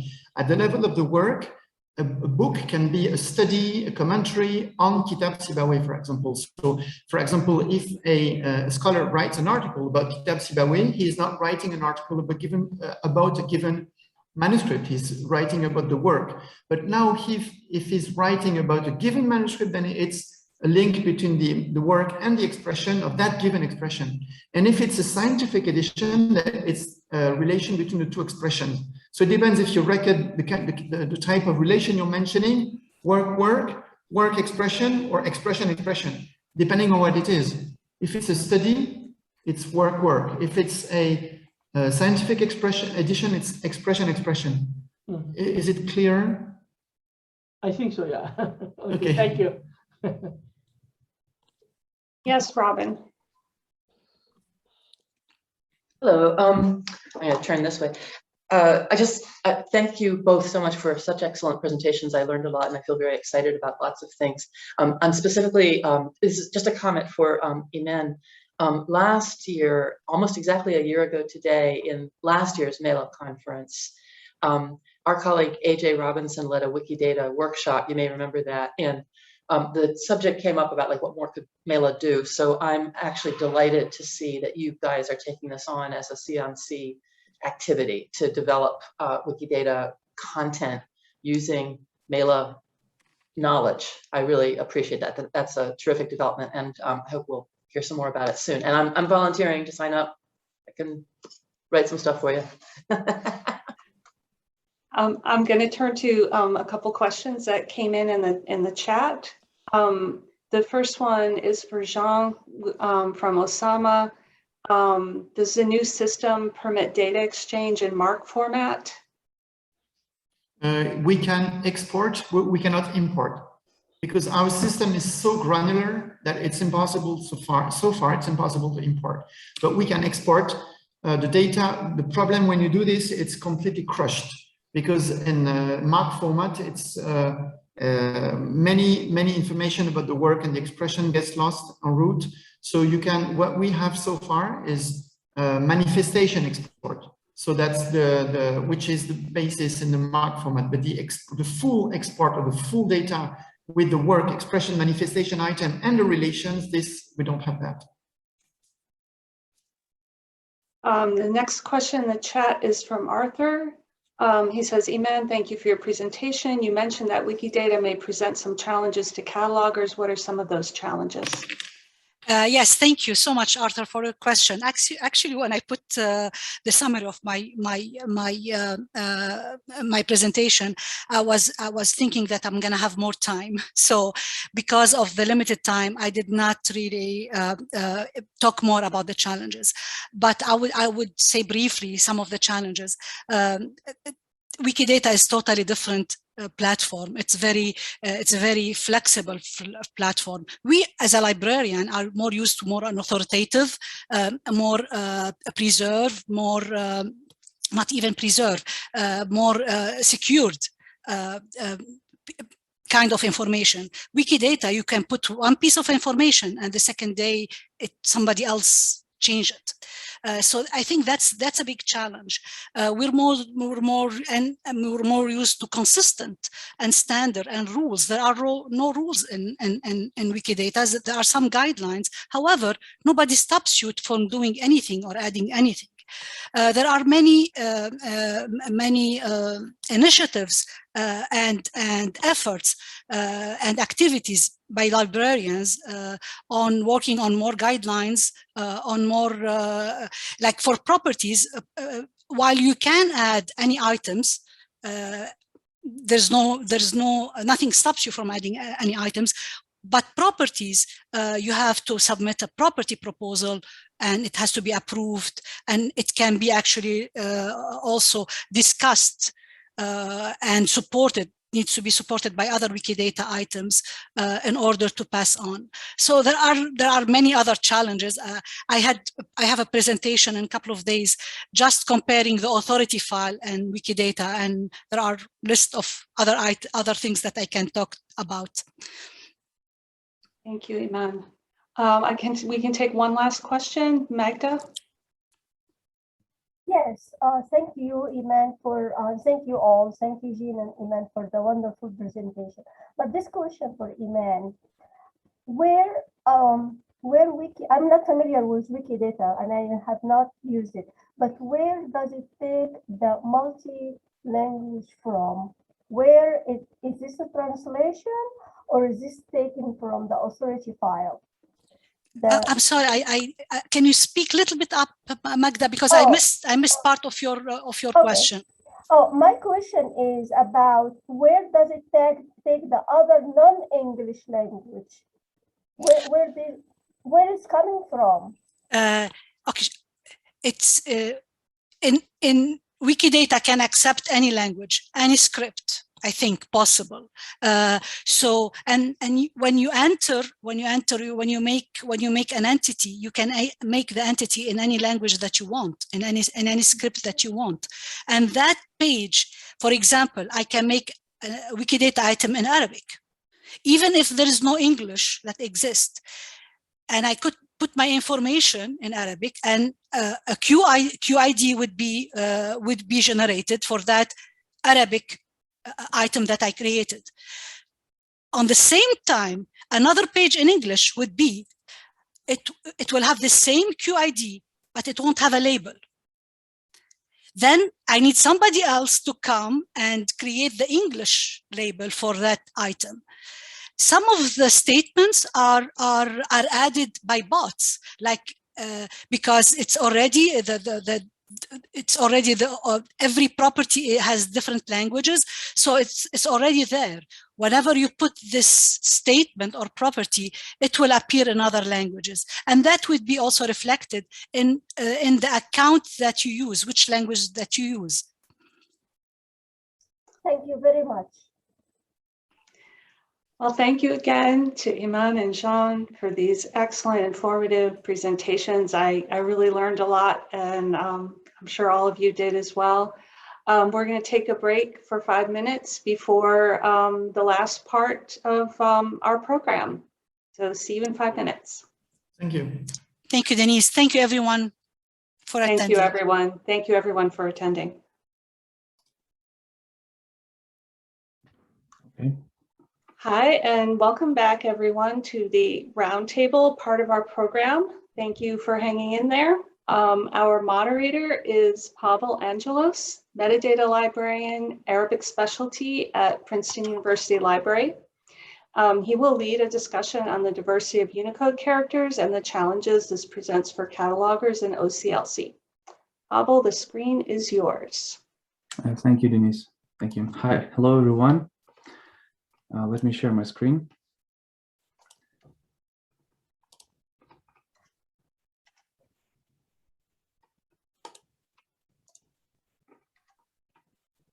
Can you see some handwriting on the screen?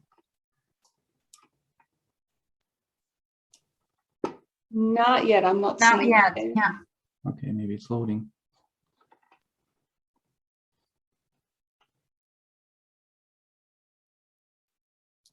For some reason, it's frozen on my side. So, just a moment, please. Okay, sure. I mean, even the Zoom. Okay. Yes. Yes, there it is. Okay, good. So I'm gonna start. So Unicode in OCLC, what can go wrong? There's a good diversity of Unicode characters for romanization of Middle Eastern languages. Despite the idea behind the Unicode to serve as a universal encoding standard, OCLC accepts only limited range of Unicode values. This heavily affects creation of the paired fields or the production of NACO records. I would like to discuss how this causes an overflow of duplicate records in OCLC and slows down NACO production. Possible solutions will be provided as well. General description of the problem. Some institutions, vendors use special symbols, diacritics in their records, which doesn't allow to perform essential functions in OCLC cataloging module. Control of names and LC subject headings, adding names to NAF, creation of paired fields, etc. It's time consuming to identify and fix those symbols. So catalogers tend to create duplicate records instead. Technical description of the problem. Letters with embedded diacritics have a distinctive Unicode number, while letters without diacritics, supported by OCLC cataloging module, have a different Unicode number. For example, letter D with the dot below as a single Unicode character versus D and the dot below as two separate but combinable characters. As you can see, visually they're identical, but on the encoding level, they are not the same. The letter with embedded diacritic is seen by OCLC as a single Unicode symbol, X, while the letter with a separate diacritic symbol is seen as a pair of two symbols, YZ. X and YZ visually are identical, but not to OCLC cataloging module. And the first one is a single character, while the second one is a combination of two separate characters. Some institutions use letters with embedded diacritics or inherit them from vendors' records when creating original records. These characters cause several cataloging problems. OCLC doesn't allow to validate LC subject headings and NAF headings if they contain letters with embedded diacritics or unsupported special symbols. Catalogers cannot add authority records to NAF if it was created from a bibliographic record which contained incompatible characters. Catalogers cannot use built-in OCLC transliteration tool to create paired fields.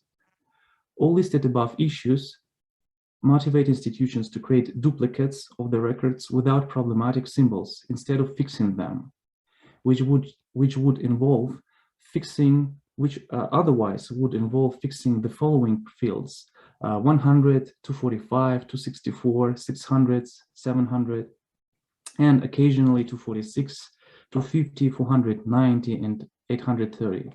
As you can see, it's a lot of work for one single record, especially if you want to make it right. So another problem is that some institutions batch upload records into OCLC with incompatible characters, but don't have ability to fix them and to control all controllable fields. So I have a couple of solutions I would like to propose. Some of them are better, some of them less, but we can discuss this later. First one would be to contact and encourage institutions to avoid using of such symbols in their records. Well, this depends on vendors, institutions, local cataloging systems, and it's very hard to implement. I have a few examples of this. When I contacted such institutions in person, and it turned out that it's just a local system which doesn't allow to use a unembedded version of diacritics. Another solution would be to use diacritics fix OCLC macro, which allows to replace problematic diacritics with the accepted ones automatically on the line-by-line basis. But this is a temporary single-time low-scale solution. So it's not a really permanent solution. It can work once or twice, but it's still time-consuming to follow this solution. Another one would be, let's imagine that OCLC has a good reason not to accept letters with embedded diacritics. I believe that if they have such a reason, I believe that OCLC is able to force validation with subsequent normalization of the characters before adding records to the online database. But the most right solution, as I see it, I believe that the best solution would be OCLC including these symbols into the range of acceptable Unicode values. I believe that it's our responsibility as catalogers to collaborate and collectively shape the systems which serve cataloging needs. Therefore, I would encourage to start a petition to be sent to OCLC to encourage them to resolve this fundamental issue as soon as possible. I plan to include the summary of my findings presented here in a paper called Cataloging Issues in OCLC Training Supplement, which will be published at MELA ConC website. There I will discuss additional OCLC issues in much more detail. Thank you for your attention. Please feel free to ask me any questions.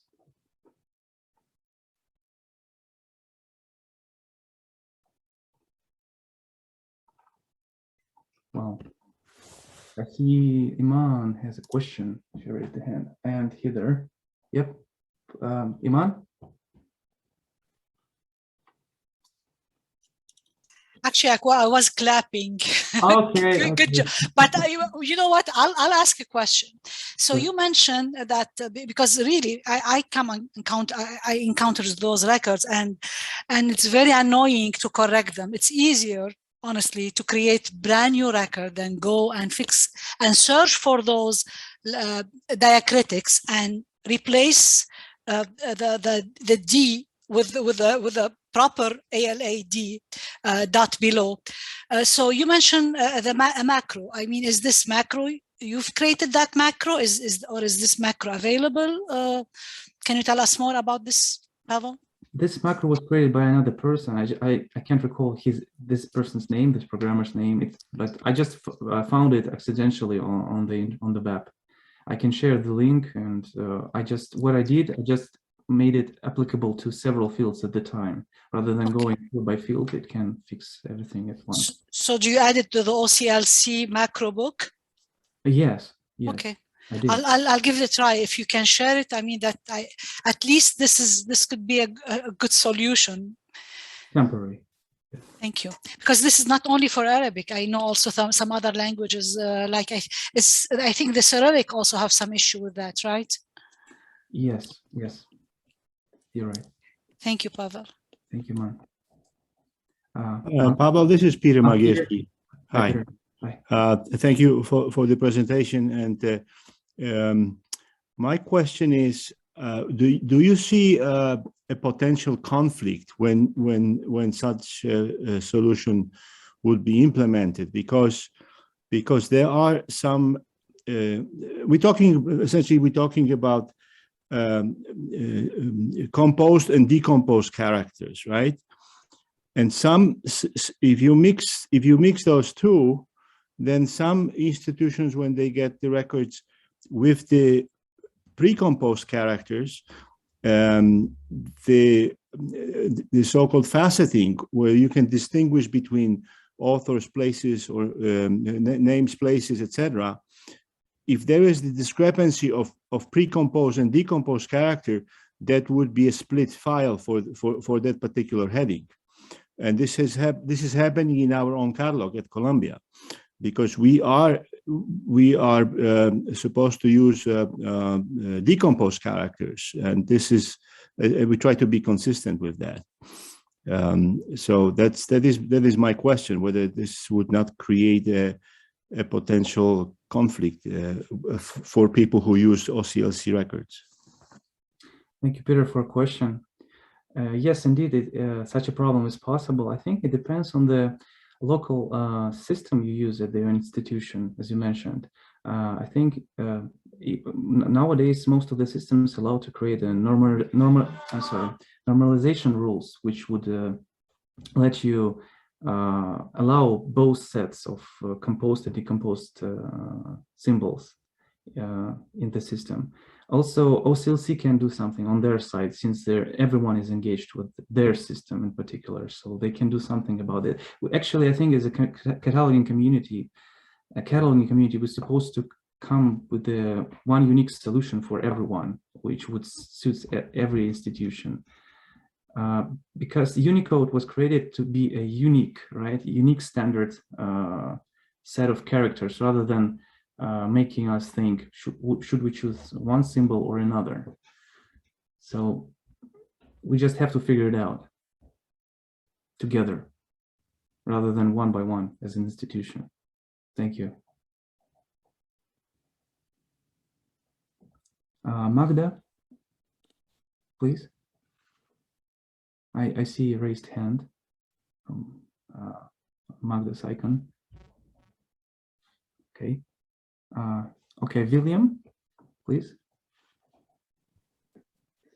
Hi, Pam. Thank you very much for raising this issue again. This is something that in MELA and within the cataloging committee that has been discussed. I think I remember giving a presentation similar to this around 2007 or 8 when I was poking around Library of Congress catalog for the use of different Arabic letters, like the Persian kaf versus the Arabic kaf, which have two different Unicode values, or using Tamar Buddha versus Aha for some representation of Arabic script. And I think Iman has reminded that OCLC is aware of the issue. It used to happen for many years. The MELA would have an OCLC rep come to our meetings where they could hear things like this. I mean, they used to be regular attendees of the MELA annual meeting. I would say the best thing you can do is try to document as much as possible the apparent source of the records. Personally, I noticed this in a lot of Turkish records, which could be coming from Turkish libraries or from suppliers of metadata. And we also do a lot of batch uploading to our local Library of Congress system online. We have a number of scripts that examine batches of records for those pre-composed characters and decompose them. I mean, the ironic thing is that it's only library systems that are using the decomposed characters, but you would never try to tell, a keyboarder of those scripts or where diacritics are being combined to type the way we do in a library catalog. So I think the best thing to do is try to identify upstream where the source of the issues or where there's a constant trend, and then try to work through it across the community and document that. And then with the power of the Committee on Cataloging, maybe that can get some new reaction from OCLC. Thank you. Thank you, William. Yes, you're absolutely right. This problem existed before. It just, I noted that, like you mentioned, problems with the script, actual script like CAF and, Arabic and Persian. So this time I'm just trying to place accent on that this issue affects the basic functions of OCLC, like you can't establish names, you can't control fields, you can create paired fields. So it's making it even more fundamental issue. There's a more fundamental issue problem for everyone.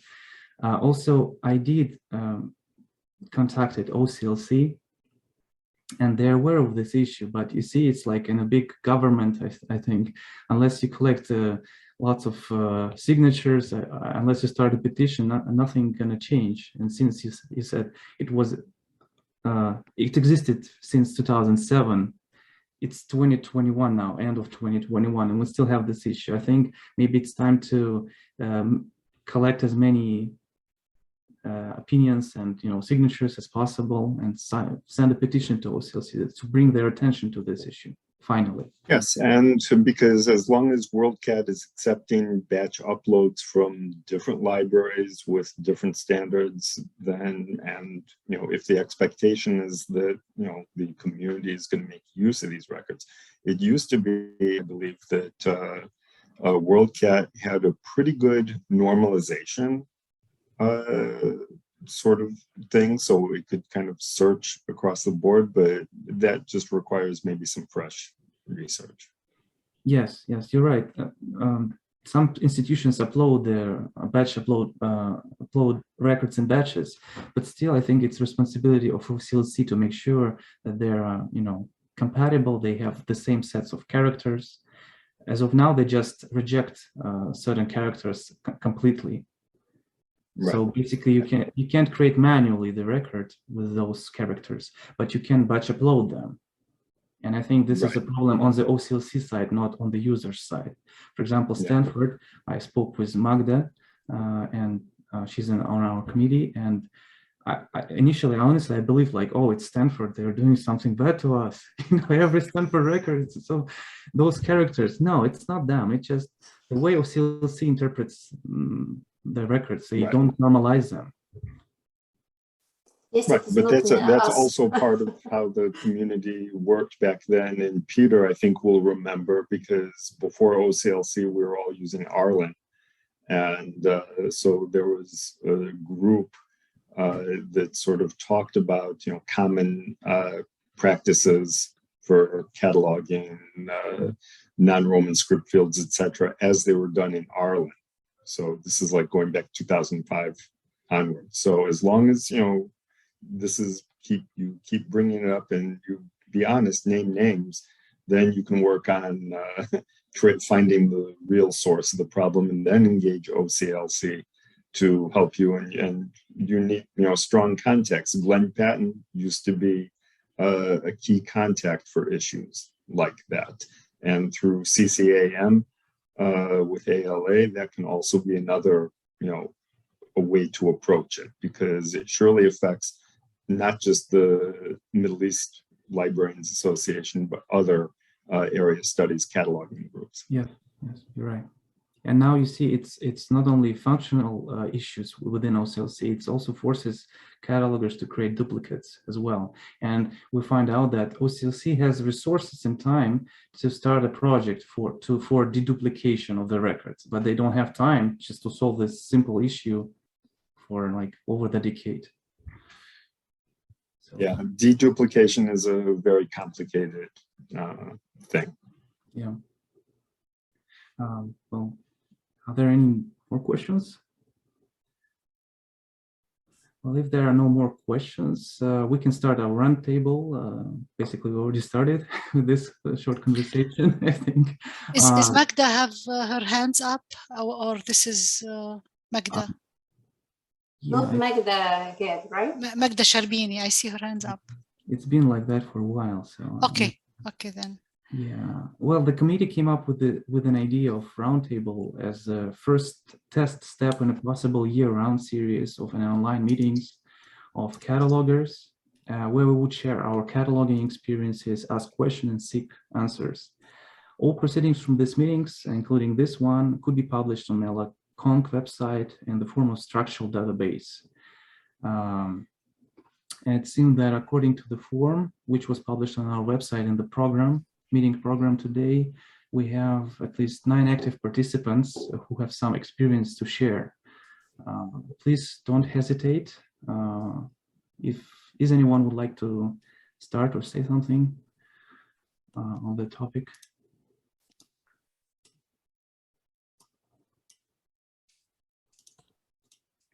Any experiences in OCLC, issues you would like to share, ideas?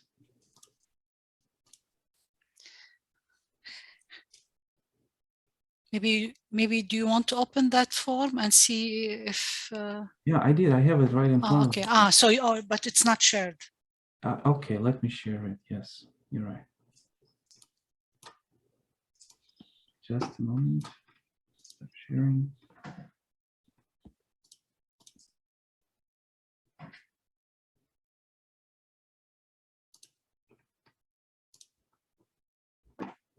Okay, can you see it?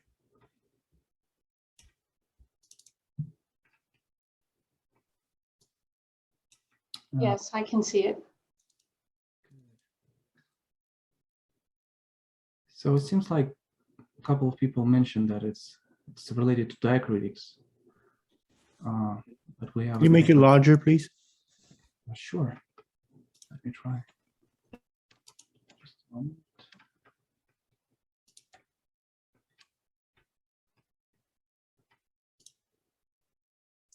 Maybe if you can also add the link to the chat, Pavel, if you're there. Oh, sure. Yes, of course. Thank you. That's a good idea. Just 4 screens, hundreds of windows here and there. Just a moment.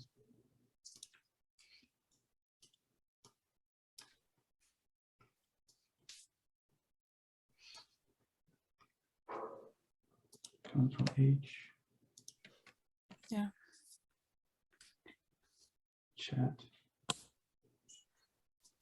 Okay, here it is.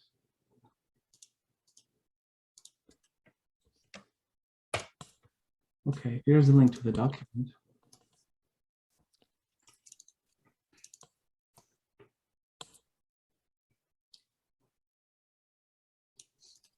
I see Layla has raised her hand.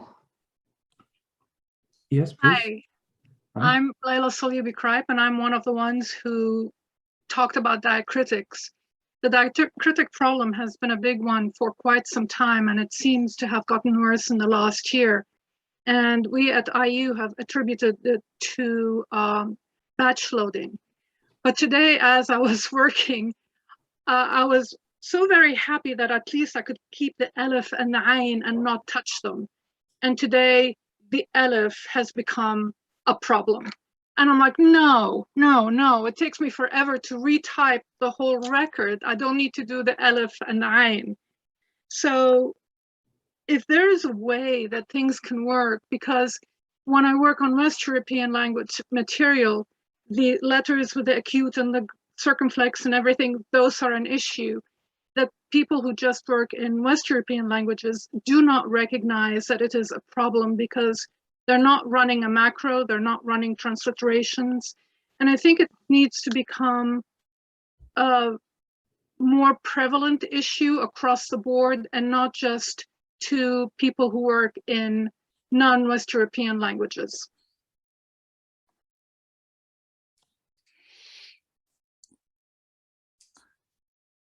Thank you, Layla. It's a good point. Well, if you have some example records you would like to submit, please send them in the chat or later to my email. We will incorporate your feedback into the document. We will publish it on the website. The thing is that it's becoming more prevalent across libraries. At first, I could count on one hand or less than a hand, how many libraries were having these issues. Now I count on one hand how many problems, how many libraries are not uploading records with an issue. So it is taking me longer to search because I have to look for duplicates, because we might have a vendor like record from Layla uploaded, and then there'll be another record from a US library uploaded, and they will index in 2 different places on the same screen. It just is really hard to pinpoint records because I don't think about it, because I have the book in my hand and I'm working on it and I just send it on its merry way. But I'll try to keep a better tab and send stuff when I go back to work tomorrow.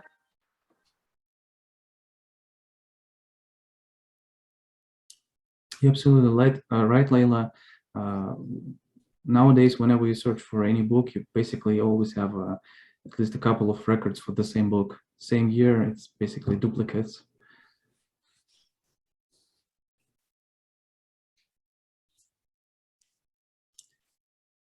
Does anyone wants to add something to this point? I see Eve has her hand raised. Yeah, please just feel free to speak because it's a round table. You don't have to wait. Sorry, trying to be polite. Well, I have 2 things now. The duplicate question, I've been reporting duplicates via the under action report error, and I don't know if that's working or not. But that's what I've been doing for duplicates. And then my other thing was I had added to the sheet, and you talked about this, which I'm glad to know about why the automatic transliteration doesn't work and when it does. And I was wondering if there was any quicker way to get around that other than retyping. And it sounds like there's not, unless we use this macro. Because what I've been doing is to just, it's easier for me to just go in and retype the 245 than to look for every little diacritic and fix it. But obviously that takes time, but I guess there's not a better way.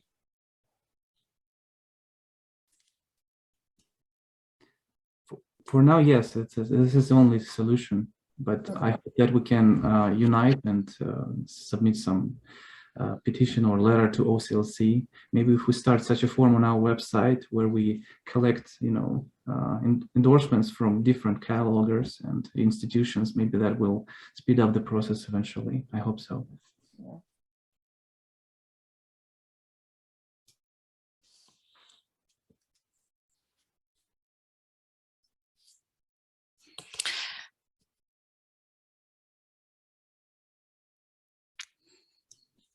Yes, regarding the duplicates, I think that the OCLC, they are working on it. It needs time.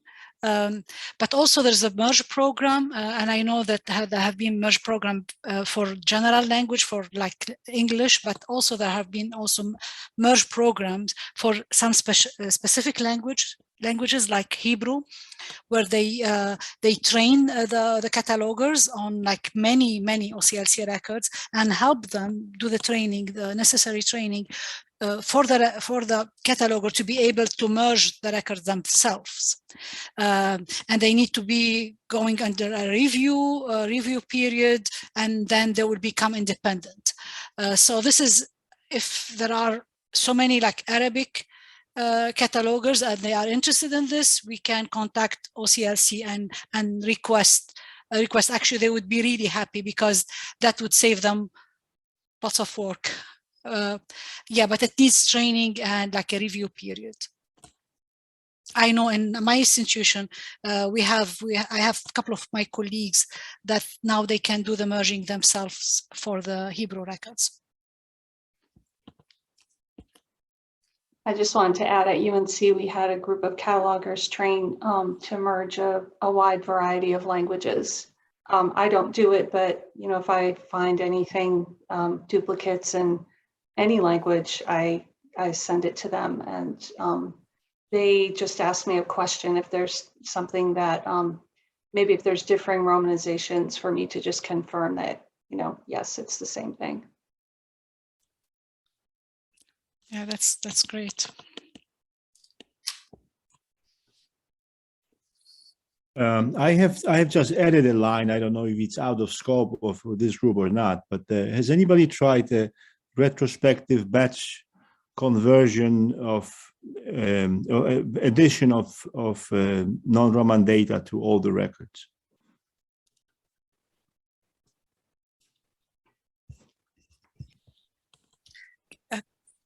I missed the question. I don't know, Peter, is it, sorry, can you please repeat the question?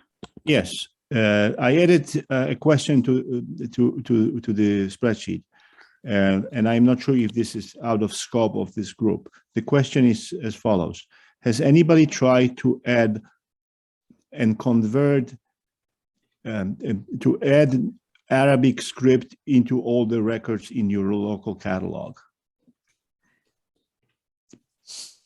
Has anybody tried? Has anyone been successful? There have been attempts to do that, but I'm just interested if this is doable at all. Do you mean by using something like MarkEdit, or do you mean having it through OCLC? Because they are two different issues. Of course, you can add some particular fields by using MarkEdit program. Yes. But I'm thinking about taking a snapshot of records that are, let's say, in Persian or Arabic, and adding this to a large group of records rather than doing this individually in OCLC or in MarkEdit. And I know that some years ago there was one of our colleagues has presented on something like that, essentially a script that would do that. I wonder if there is anybody who has tried that since. Peter, have you tried the on-screen keyboard? I find this is very useful, and I use it all the time to add Arabics to any profile I'm using, Voyager or others, and it's on your computer. You can just add it to your. I can show it to you if you like. No, Iman, I think I'm thinking about really a massive global update. I think it's called global update. You take you take your 30,000 records that were produced in the 60s or 70s, and they have no Arabic script in them, and you run a program that says take 100 to 45 to 60 and add Arabic script to those records, make pairs to those records. We have done this a lot, and also there are, I don't know if Nora is available because she has done this for the Armenian. Is Nora on the participant? We've done this with Cyrillic. It's easier. I think it's easier with Cyrillic and Armenian because you can one-to-one. But anyway, I think William wrote something. It depends if the transliteration is correct or not, but you can do it. I think Nora wants to say something. Yeah, I think we discussed adding also Arabic script when I was working on Armenian, and I was helping Peter with the Cyrillic script. I think we discussed that with OCLC, but I think like Hebrew, there were some issues with, with the languages that they have hidden vowels. So I think they were still looking into it. I think they have done some, if I'm correct, if I remember correctly, they have done some tests, but they weren't as successful as with other languages that they have like one-on-one correlation. So I think the thought is there. They are thinking of finding a solution, but I have not heard that they have been successful yet. For Hebrew, I'm sure that they have not been, but for Arabic script, I haven't heard anything. I think they're still in a process of trying. Thank you. My pleasure. I think Osama had a raised hand for a while. Osama, do you still have something to say?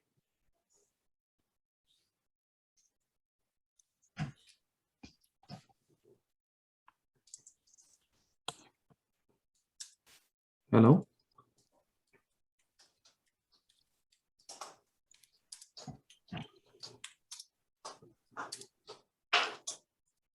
Okay. Osama is unmuted, but okay. All right.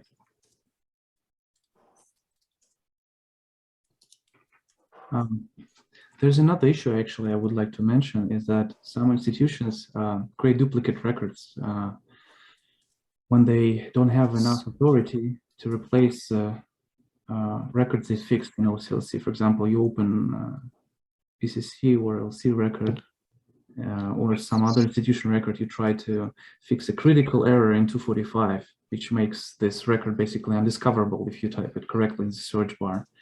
You fix it and you click update and replace in OCLC, and it basically says you don't have enough authority to replace this record. So all what you can do is just to update it without replacing. So the mistake is still there, and you upload the correct version only to your local library system. So do you have anything like that? And does anyone have a solution?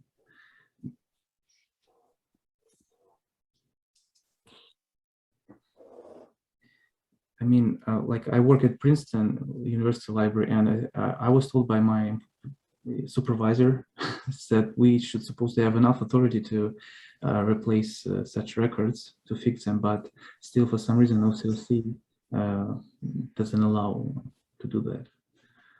Hello, can you hear me now?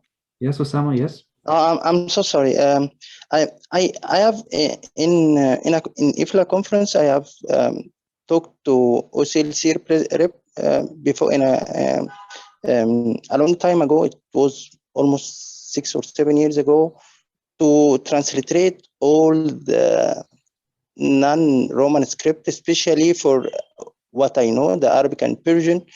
And this was a suggestion not only for libraries to download it, but also for linked data in the future.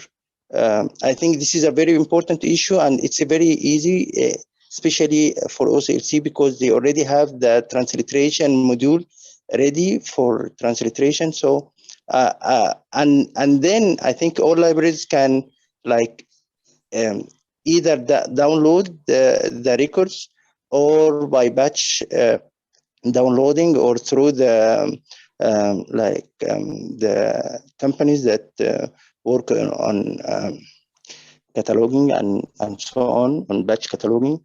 So I think it should be started by OCLC as they have the main collection, and then to be distributed to the libraries. That's it.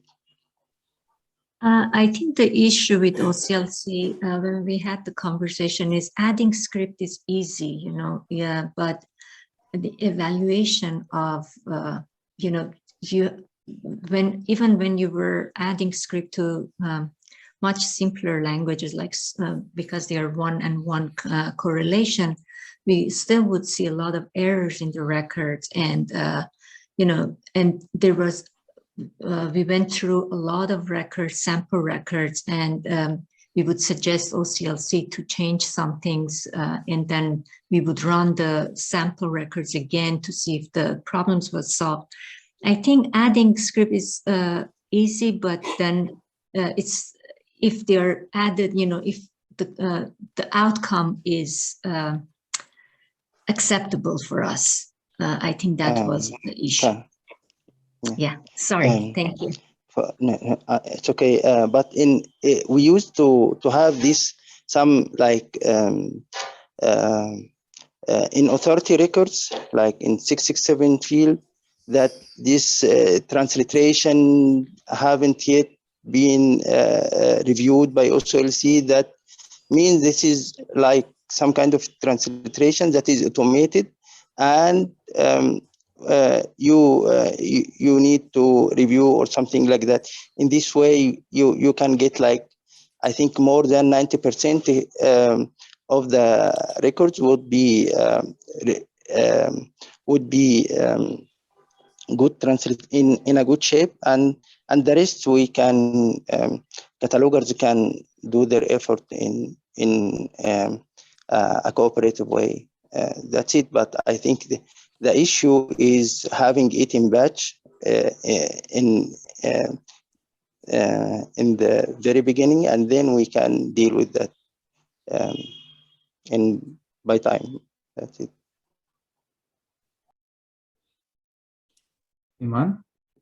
Yes, I would like to answer to Usama's point regarding this notes in the 667 that transliteration has not been reviewed or evaluated. This is not because there was an automatic translation of those variants. It's when the Library of Congress generated and collected all those different form of the name from different library catalogs. They put them together if they belong to the same entity, so that's why you find that some of them, they're not consistent with any transliteration. So it's not done by an automatic translation. It's just the form of that name as it was used in other library catalog.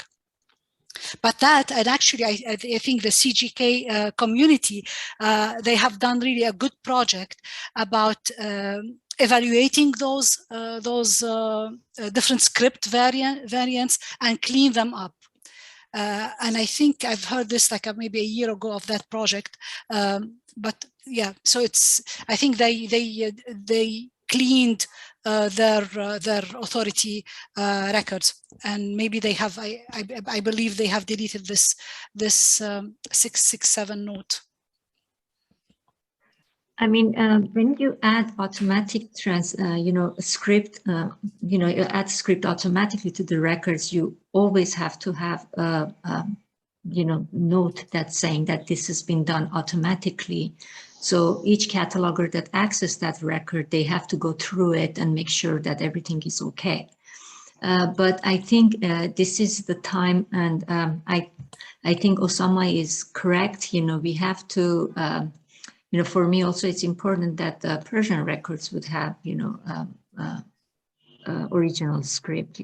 So I think it's a good forum to start the conversation. I think, OCLC needs catalogers' help. They they don't have language specialists like we have in our institutions. So I think we need to start something. Yeah, thank you. William? Yeah, Iman kind of answered my question, but Nora, I do believe there used to be at OCLC at least one, if not two, language specialists working directly in OCLC in Dublin for those types of things. I'm not sure if they're still there because this would have been 10 years ago at least, if not more, 15, let's say 15 years ago, but there used to be. Here's the other thing with OCLC, just to refer, for those of you who, I mean, it's different. You have to, when you approach them and say, you need to change this, you better give them a good business reason to do so. Yeah. It's a cooperative of sorts, but at the end of the day, it's going to cost someone money and effort to make that thing. So you need to sort of leverage support and make a clear business justification on why this is going to benefit libraries. Not just because it's a good thing to do, but it has to make sense because someone's going to have to go there, is going to have to go in and program or spend time doing something and reviewing something, and you need to get total buy-in. I say this with a lot of past experience working with OCLC on this point. A lot of the people that MELA used to work with have retired and changed. And even its president, who used to be very supportive of this, Jay Jordan, also retired. So just keep that in mind. Yeah. I'm sorry. Thank you, Nora. Just a point. Also, we should remember that our authority file lives in Library of Congress, right? In Voyager, not in OCLC. Mm-hmm. That's why the Armenian is still challenged, and it's not. We can't add Armenian. We cannot add Armenian to our bibliographic records, but not to the authority record. Correct, Nora? That's correct. But I was thinking about bibliographic records more than, authority records. I think those are important to have, scripts for older records that we have. Going back to William, I think they do have language expertise, but as you said, they want, your support. I think you would end up doing a lot of work. If you suggest something, you better be prepared to put up your sleeves and, work, because even though they have expertise, a lot of work is going to be done with, by you. But again, I'm not, to me, this is like, we have so many Arabic script records in OCLC, and it has to be done, really. I don't see why there should be any problem. I think we should approach them again, and we should tell them that we are not afraid of the work, and if they are willing to work with us, we are willing to work with them. It needs to be done. Yeah.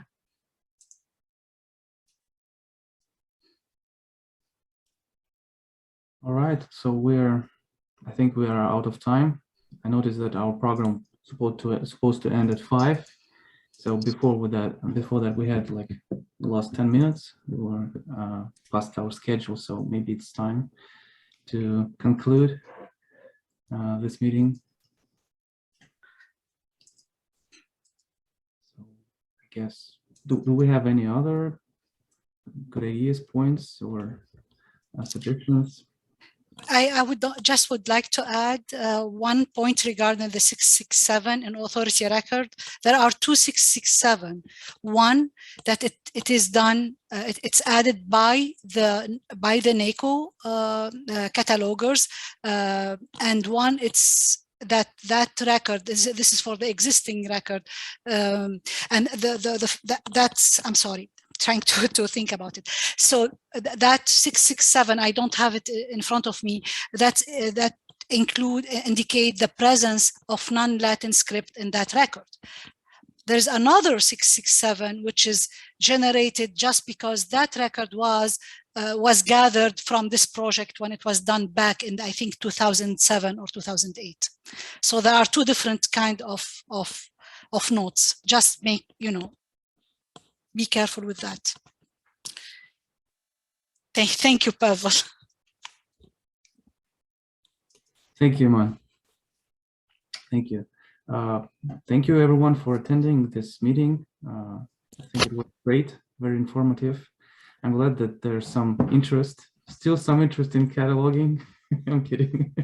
And I hope that we will have more meetings like that. I hope that this idea prove itself to be viable, and we will have more meetings during the year. And as I said, we plan to post all issues and things we encounter during cataloging in OCLC on our website, which you can see on the screen. I just shared it. Feel free to visit it and leave your suggestions and comments. We're always happy to receive a feedback from you. Thank you very much. Thank you, Pavel. Thank you, everyone, for coming.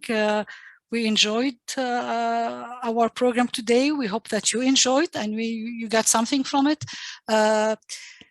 As Pavel said, if you would like to suggest anything for next year program, just email us. We would like to present something that you really like, and see you next year. Thank you.